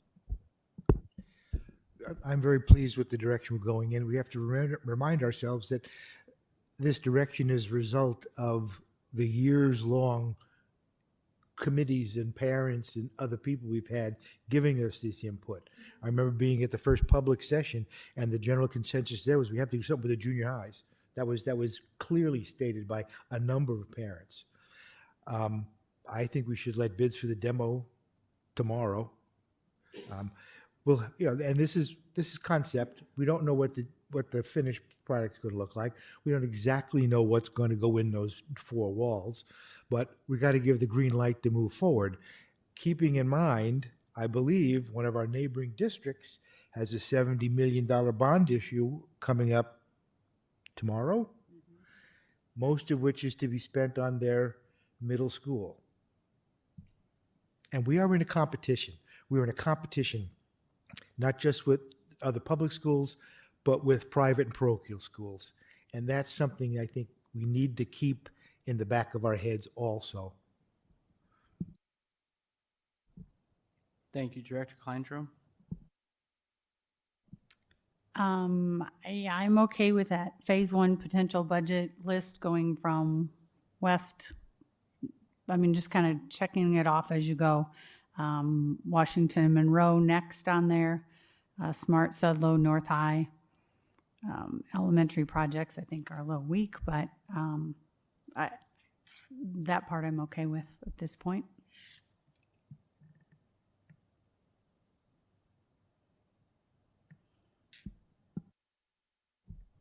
Thank you. Director Beck?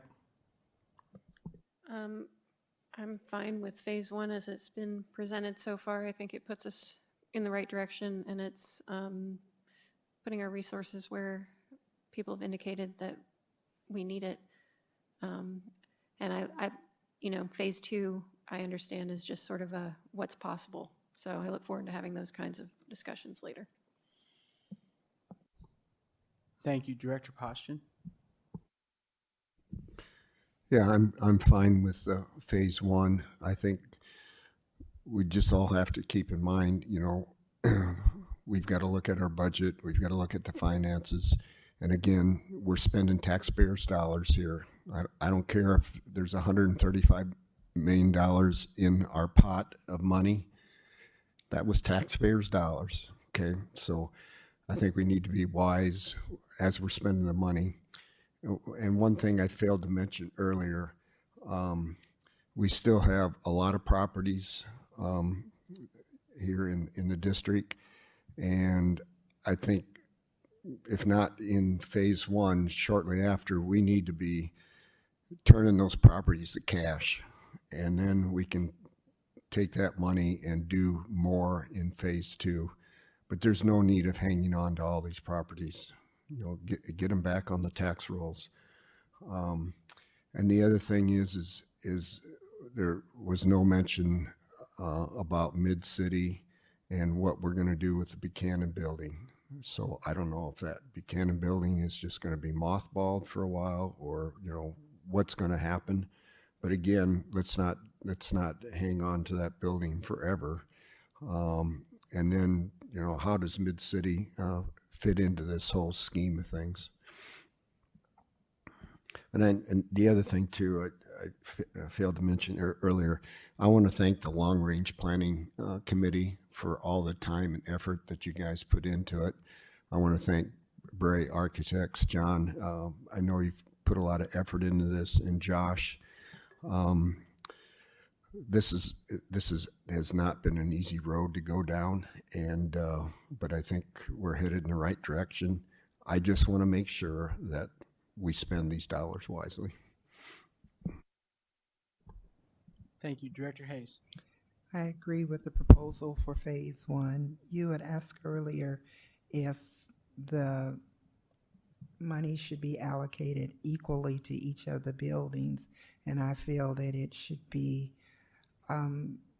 given to the buildings that need it most and worked down to get the most important projects out of the way, to provide as near as possible equal maintenance to all the buildings. So one may require a little bit more than others to get where it needs to be.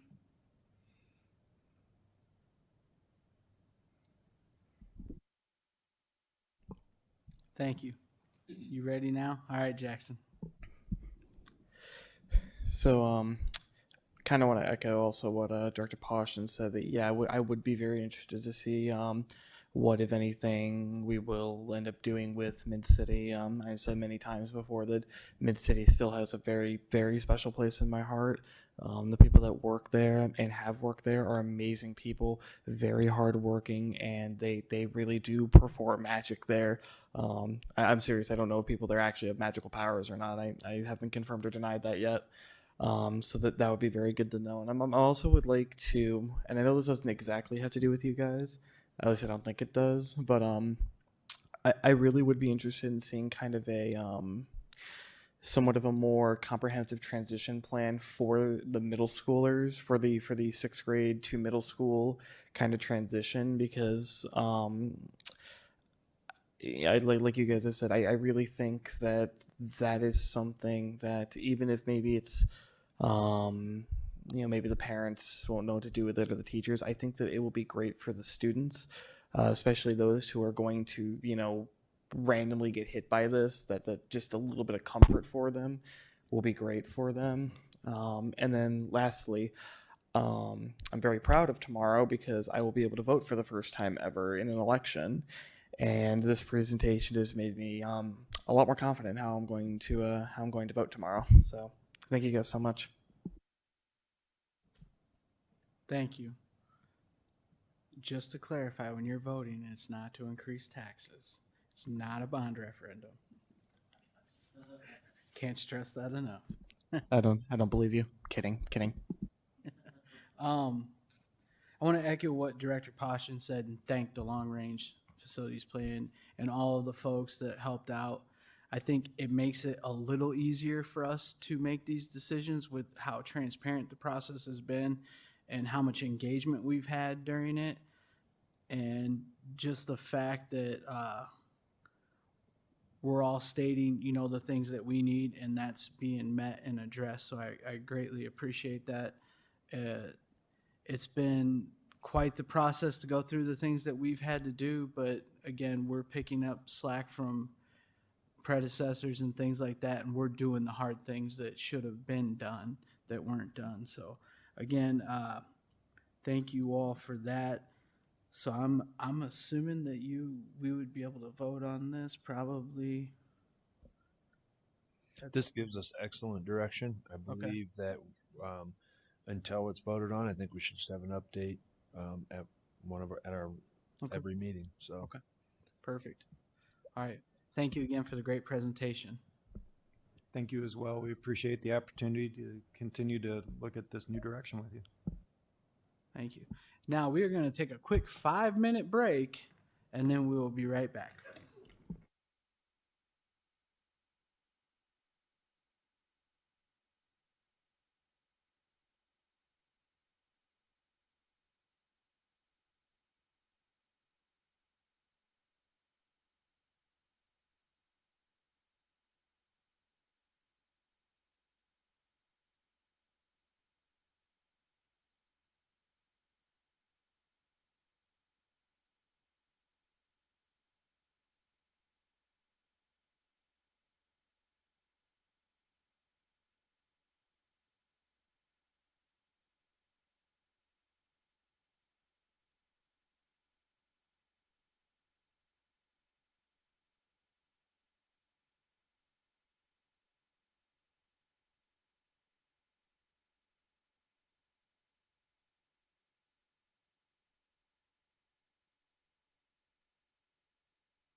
All right, and we're back. We will move on to board reports. Are there any board reports? Director Hayes. I'd like to thank the Truman staff, Chrissy Willits and Ms. Peterson and Ms. Corey, for showing me around their building and doing the classes with them for the, well, in the first grade, I thought I was going to watch the math. However, that day was testing day, so some were doing waggle, some were doing testing, some were doing other assignments on the board, and that was actually the highest class in the district, the first graders. So I was pretty excited for that. And, you know, on another note, my grandson's in that class, right? He was acting real weird that day. And I'm like, what's wrong, Chasey? He wouldn't really talk to me. His mom picks him up as soon as he gets in the car. I was so embarrassed. Nana came in my class and was in my class. So I told her, I want to come back, but I would like to see another class in action. I don't want to embarrass my baby any further. But they were so well mannered, and there was one little fella in there, I can't do this, and Chrissy actually overheard him, and she went in and she helped him, and you know, from his facial expression, she actually he was pleased with what she did. And the sixth graders, they were great, and I liked the flexibility in the class. Mrs. Corey, you know, she really had them under control, but she allowed a lot of leeway for them. And she explained one other concept, which I thought was really well. With the transitioning to seventh grade, the students will no longer have recess. So what she's done to sort of accommodate them, she lets them go outside, but they can't take any equipment. That's social time. So she calls it just talk time for them, and they're able to talk and kind of socialize with each other to kind of get them out of the mood of wanting to play a lot at recess time. So I enjoyed my time at Truman. I would really want to go back again, but again, like I said, to another first grade classroom. Thank you, Director Gordon. Director Klein-Jerome already kind of spoke to this, but I went to the show choir thing today also, and it was absolutely phenomenal. And I don't have any of my own children in it, so I'm really just, this is not coming from Proud Mom this time. It's like, we have a legit, really amazing, all of the schools, all of the show choirs I saw, I was blown away. I cannot believe how amazing they are. And I can't dance at all, and I also can't sing, so I'm especially impressed. But yeah, good job, everybody.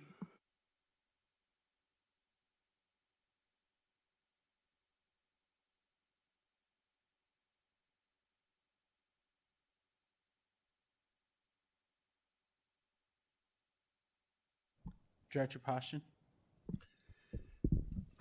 Back on February 28th, I attended West Extravaganza with the choirs from West, Smart, Williams, and Walcott, and they put on a fantastic show, so much talent. And on March 1st, I attended the Creative Arts Academy showcase at Sudlow, and again, just so much talent. And you know, there's a reason that we're putting money into that Creative Arts Academy, because it's going to be a benefit to so many kids.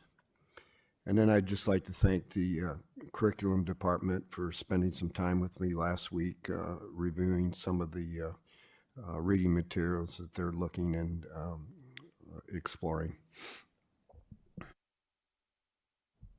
Director Beck. I was just going to reiterate, I also attended the Creative Arts Academy showcase on March 1st, and it is such a great program and so impressive. When you have a bunch of seventh graders all playing a random assortment of instruments and they can pull off Kashmir by Led Zeppelin, that's pretty impressive, and it speaks a lot to the teaching. Also, I just wanted to extend my thanks to all of our middle school teachers or junior high teachers, but they sit out there and they do conferences with anybody who walks by, and they also hang out with the kids on the same night. And, you know, being a junior high teacher, I think, is one of the hardest jobs. And so thank you to all of them for being available for parents and for students. Thank you, Director Beck and Director Posham, for your board reports. Are there any other board reports? All right. Communications, Brenda, do we have any, no virtual open forum requests? No open forum requests in here, so we'll move on from that. May I have a motion on the consent agenda? Mr. President, Director Hayes. I move that we accept the consent agenda as written. Thank you. Is there a second?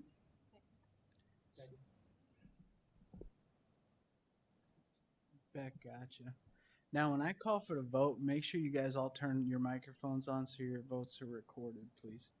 The motion's been made and seconded. Is there any discussion? Seeing none, I'll call for the vote. All those in favor say aye. Aye. Any opposed, same sign. Ayes have it. Superintendent report. Thank you. I'd like to take this time to talk about the very important revenue purpose statement that's going to be voted on tomorrow. So Davenport Community School is asking for an extension on our revenue purpose statement. This statement generally describes how the district plans to spend the dollars from the SAVE Fund, which stands for Secure and Advanced Vision for Education. So what is SAVE? SAVE is a statewide penny sales tax, and it generates approximately $17 million a year for DCSD. And these monies received shall be utilized solely for school infrastructure needs or school district property tax relief. These activities include construction, reconstruction, repair, demolition work, purchasing or remodeling of schoolhouses, stadiums, gyms, field houses, and bus garages, and the procurement of schoolhouse construction sites and making site improvements. Now, this is probably the most important thing that I really want to stress. What SAVE is not. It is not property tax, and it cannot be used for salaries, benefits, or general operating expenses. So in the past, you saw some examples of how we plan to use these dollars, but in the past here are some of the projects that we've done.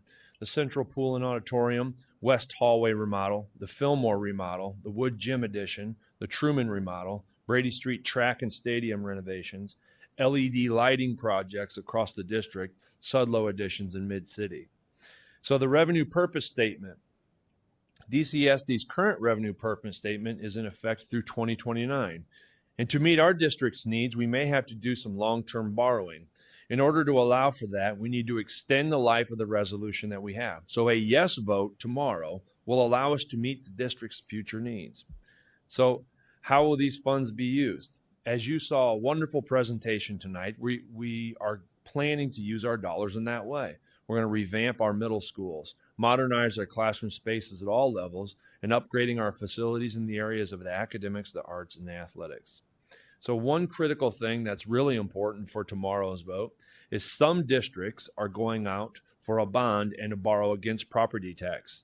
In the March 7 vote, Bettendorf and Durant are meeting their district's needs by requesting additional borrowing through local property tax. DCSD is not doing that. This is not an impact to our property tax.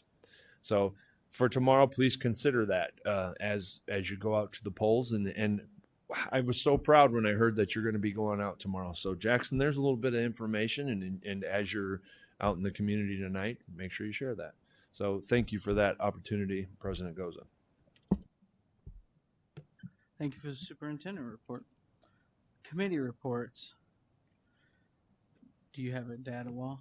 Yes, we have a meeting scheduled after spring break. We're going to be finalizing the build out of that. We have also gathered some local districts that have built some visualizations that are pretty powerful, and we're going to be reviewing that, setting a plan to have our data wall up and installed before the end of the school year. Thank you. Finance Committee? We're meeting Thursday after spring break. Is that correct? Legislative advocacy. Did you guys report on going to the Capitol? Myself, Superintendent Schneckloff, and Director Postian went to the ISB Day on the Hill, and I believe we talked to every one of our legislators except Monica Korth because she was in committee meetings. Gary Moore even came in and talked to us, and he's no longer represents anywhere in our area, but we had some good conversations with the legislators, and we were up there advocating for preschool funding as well as teacher recruitment and retention. So we had some good conversations with the legislators, and it was a good time. We were up there all day.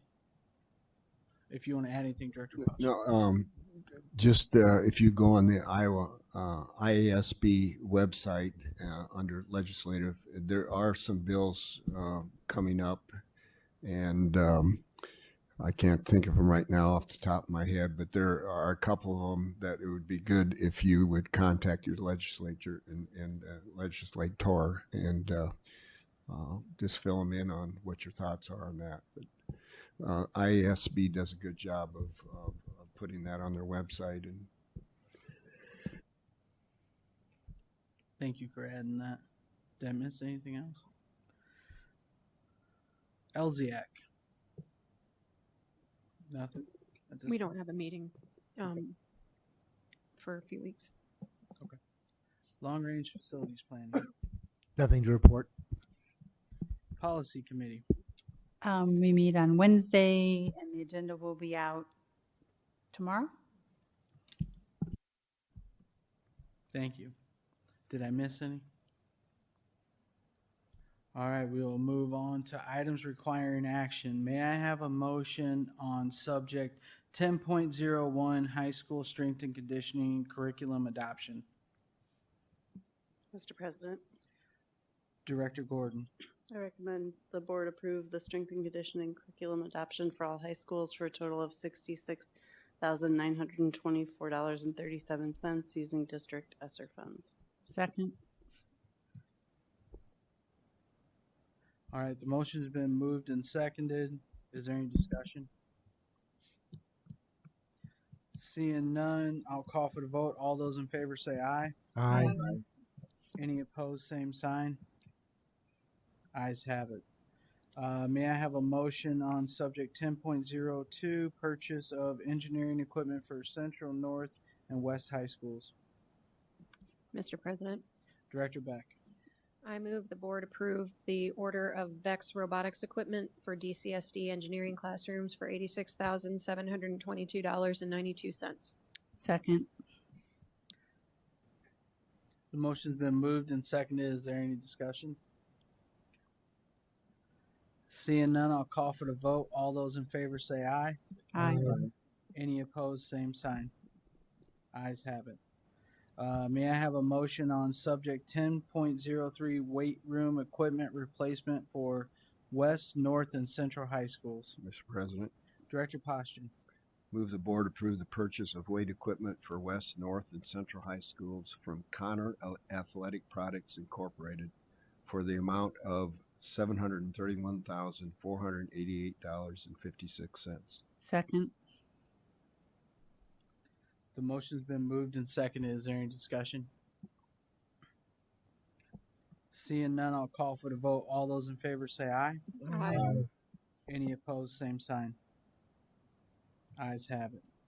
May I have a motion on subject 10.04 policies for board's approval?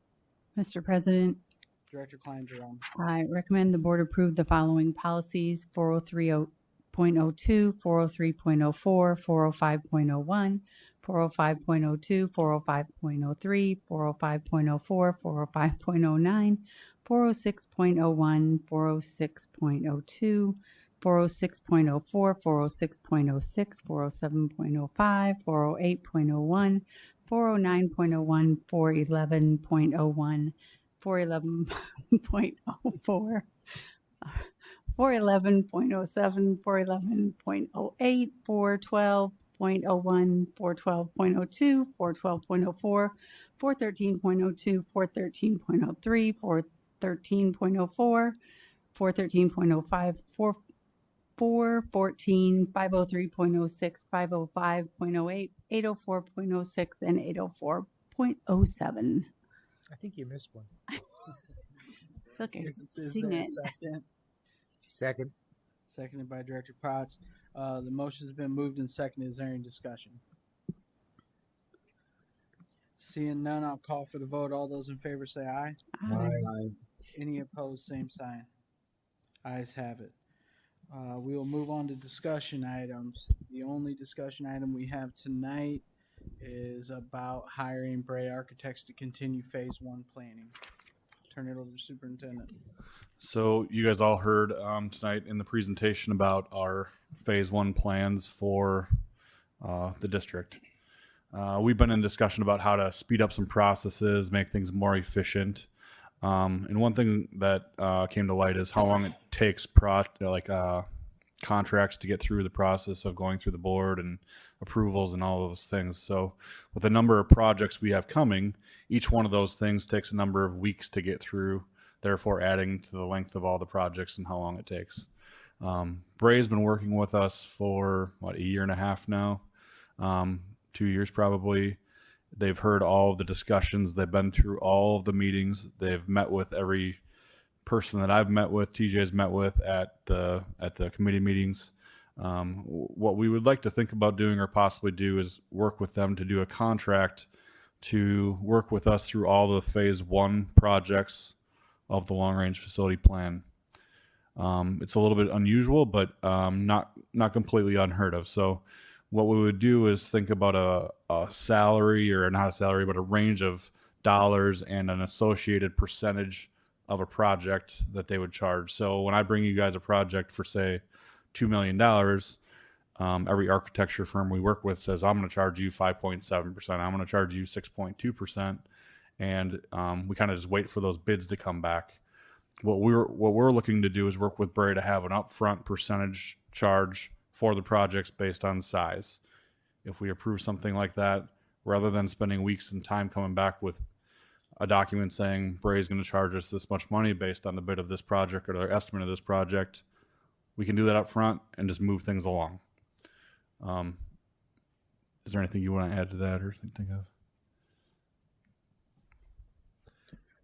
of? So one of the things that Josh and his team are working through right now is a contract, and it's going through their attorneys, our attorneys, and we did not have that to bring to you tonight. What we're going to do the second that our attorneys have gone through it, I'll put it in a Friday report, and then that way we can continue to review, ask questions.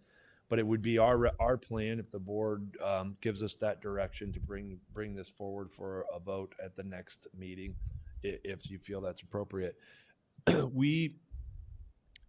For a year and a half, we've set out on a journey to provide equity and voice, to listen to our community, to go through, to have someone lead us through that. And Bray did an outstanding job. And we meet every Friday, and they haven't missed a meeting. And the projects that they have done, they've delivered on, and that's hard to say. And so for us, we have an opportunity to get some projects completed during this summer months, and we think that we've got a reputable company. As for example, their CEO comes down to those meetings periodically. He's on almost every Friday, and then of course John is here locally in an office downtown on 2nd Street, and so they've been responsive. They also understand our community. John, his experience with our community, having students come through the community, knows the different sections of it. We find it to be valuable, and the envelopes that have already been created will allow us to continue to move faster. So we've got to work through the contract piece, but the second we get that, we'll get that in the board's hands for any kind of questions that you might bring forward during a future vote. But that's our recommendation right now. Josh, anything to that? No, I think that covers everything I wanted to talk about.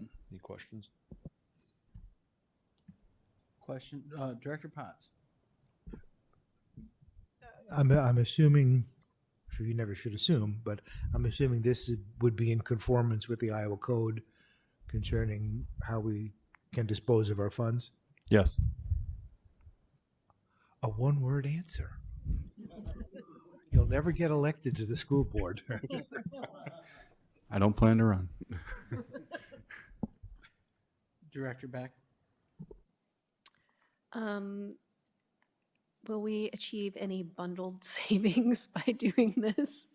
I think we would in terms of percentage of what they would charge for projects, and turnaround time helps speed things up. There's costs not involved that aren't even on the sheet probably that you don't see.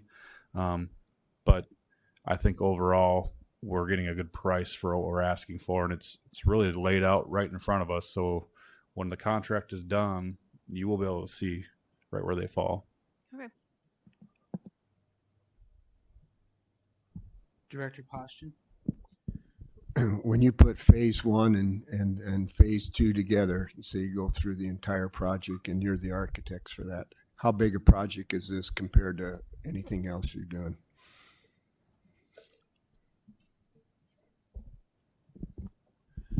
We're actually in a fortunate situation that Bray as a firm has done projects in excess of $180 to $200 million, and as small as $20,000. So firm wide, we have a staff of 80 plus individuals who are ranging from technical staff architects that we can use as a resource to pull together to do a magnitude of cost that equally rivals the amount of work that you're considering for this district. But bottom line, this is a big project for you then? Correct. This is not unfamiliar for us, though. On an annual basis, we do this volume of work regularly. And they are adding staff here locally also. So your office is growing. Okay. Well, Josh, I appreciate where you're coming from as far as working with one architect, and I have no problems with what Bray Architects have done. I still have a problem with not getting a bid, and I always will have a problem with that. Okay. Okay. Any other questions?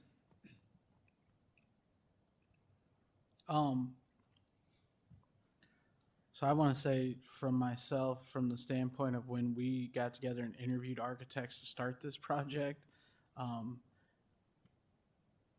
Bray was one of the best, well-equipped ones when we were interviewing and going through our checklist. And I don't even remember how many people were on that committee, but we got together afterwards and compared notes and kind of went from there. But also, like Director Beck's question, I would assume that we would have a lot of cost savings because you all have already done, our buildings inside and out. I mean, what's wrong here and there and everywhere, and things like that. I think about, not to interrupt, but establishing norms with an architect. Once you establish that norm with a firm, it goes from one project to the next, and you don't have to reestablish that. So you're exactly correct. Well, and then they don't have to put all the work into doing all of that stuff again and everything like that. And we haven't got any change orders from you yet, knock on wood. And I love that. I appreciate that very much. And Bruce can attest to this too, for being on the Long Range Facilities Planning Committee, which I'm not going to speak for him, but they've been great to deal with and things like that, and kind of they've been through this process and they're able to answer questions, and a very detailed presentation we usually always get too from these guys. So it's not something that I'm used to from the ones that kind of come through here, I suppose I'd say. So I just want to say that, and I don't know if you want to add anything to that, Bruce, but they've been great to work with. I'll second what you said. Say that in the microphone so I get you on camera. What'd you say? Any other questions? I want to clarify one thing also before we go offline. Outside of phase one projects, other architecture firms can be utilized for work. So I just want to make sure everybody knows that this is really about phase one of our large projects. But outside of that, we're open to use other firms as well. That was my other question, Josh. Thanks. So I'm going to do like we did earlier with the phase one part and kind of go around and see where everyone's at, what other information you would need. Because I'm assuming you're going to bring this to us at the, okay, after you guys figure out the price. And I do love the fact of the upfront pricing. So it's not, I don't want to say we get gouged, but it kind of eliminates that. So I'll start on this end with, or no, yeah, Director Beck. I think it's a great idea, particularly if it can speed things along in a way that's safe and legal. and but I would also want to see, what the idea is, and like the numbers, like you promised. But also, I do expect that we should be able to get a slightly better deal compared to if we went out for an RFP for everything, because that background legwork will have been done for all of the projects essentially at once, basically. So. Thank you, Director Poston. I'm expecting the quantity discount, Josh. Yeah. I agree. Thank you, Director Hayes. I am okay with it. At least we're not having to go out and reinvent the wheel for each project. You're familiar with it. And there's basically a starting point we already have. So I would certainly support it. Thank you, Director Kleindrum. I do not need any additional information for this. Thank you, Director Potts. I'm good. Thank you, Director Gordon. I don't need any information either. Thank you. I'm going to second what Director Poston. I'd like to see some bundle discounts. When you bundle things, you save some money. So I just want to reiterate that. Bundling. All right, thank you. Administrative reports. Not at this time. Board requests. Is there any board requests? I thought you were getting ready to pull one out. All right, none at this time. Board reflections, we'll start with Director Gordon. I just want to thank you for the whole presentation tonight. And again, reiterate how excited I am that the junior highs are going to get some much needed attention. Elementaries, I think that this is going to set us on a good path for our district. And I know transitions and changes are hard, but I think like long term, this is going to be something exciting for people in our community to look forward to. Thank you. Director Potts? Yeah, for me, it was the long-range facility presentation. It dominated the evening. It's got us in a direction that I think will have long-lasting impact on our schools and our students. Thank you. Director Klein-Jerome? I agree with the last two comments. Smooth. Director Hayes? Ditto. Director Poston. By far, the phase one plan, is dominated our discussion tonight, and is going to be huge for the district. But also under items requiring action, I think the strength and conditioning curriculum adoption, that is going to be huge. The engineering equipment and the weight room equipment, I think that's going to be phenomenal. Thank you, Director Beck. For me, it was the long-range facilities plan presentation. It's an example of how far we've come in terms of this board and this district in our planning, our data-driven decisions, and listening to the community, and being much more transparent than we were 6 or 7 years ago. So, thank you, Superintendent Schneckloff. I second that. All right. Yeah, I second what everyone said, and I'm just so glad we're finally updating the weight room equipment. They've needed that for a long, long time, so Thank you all very, very much. I get a lot of calls about that, so I appreciate that. And with that, Director Potts, I would entertain a motion to adjourn. So move. Is there a second? Second. All those in favor say aye. Aye. Any opposed, same sign. Ayes have it, meeting adjourned.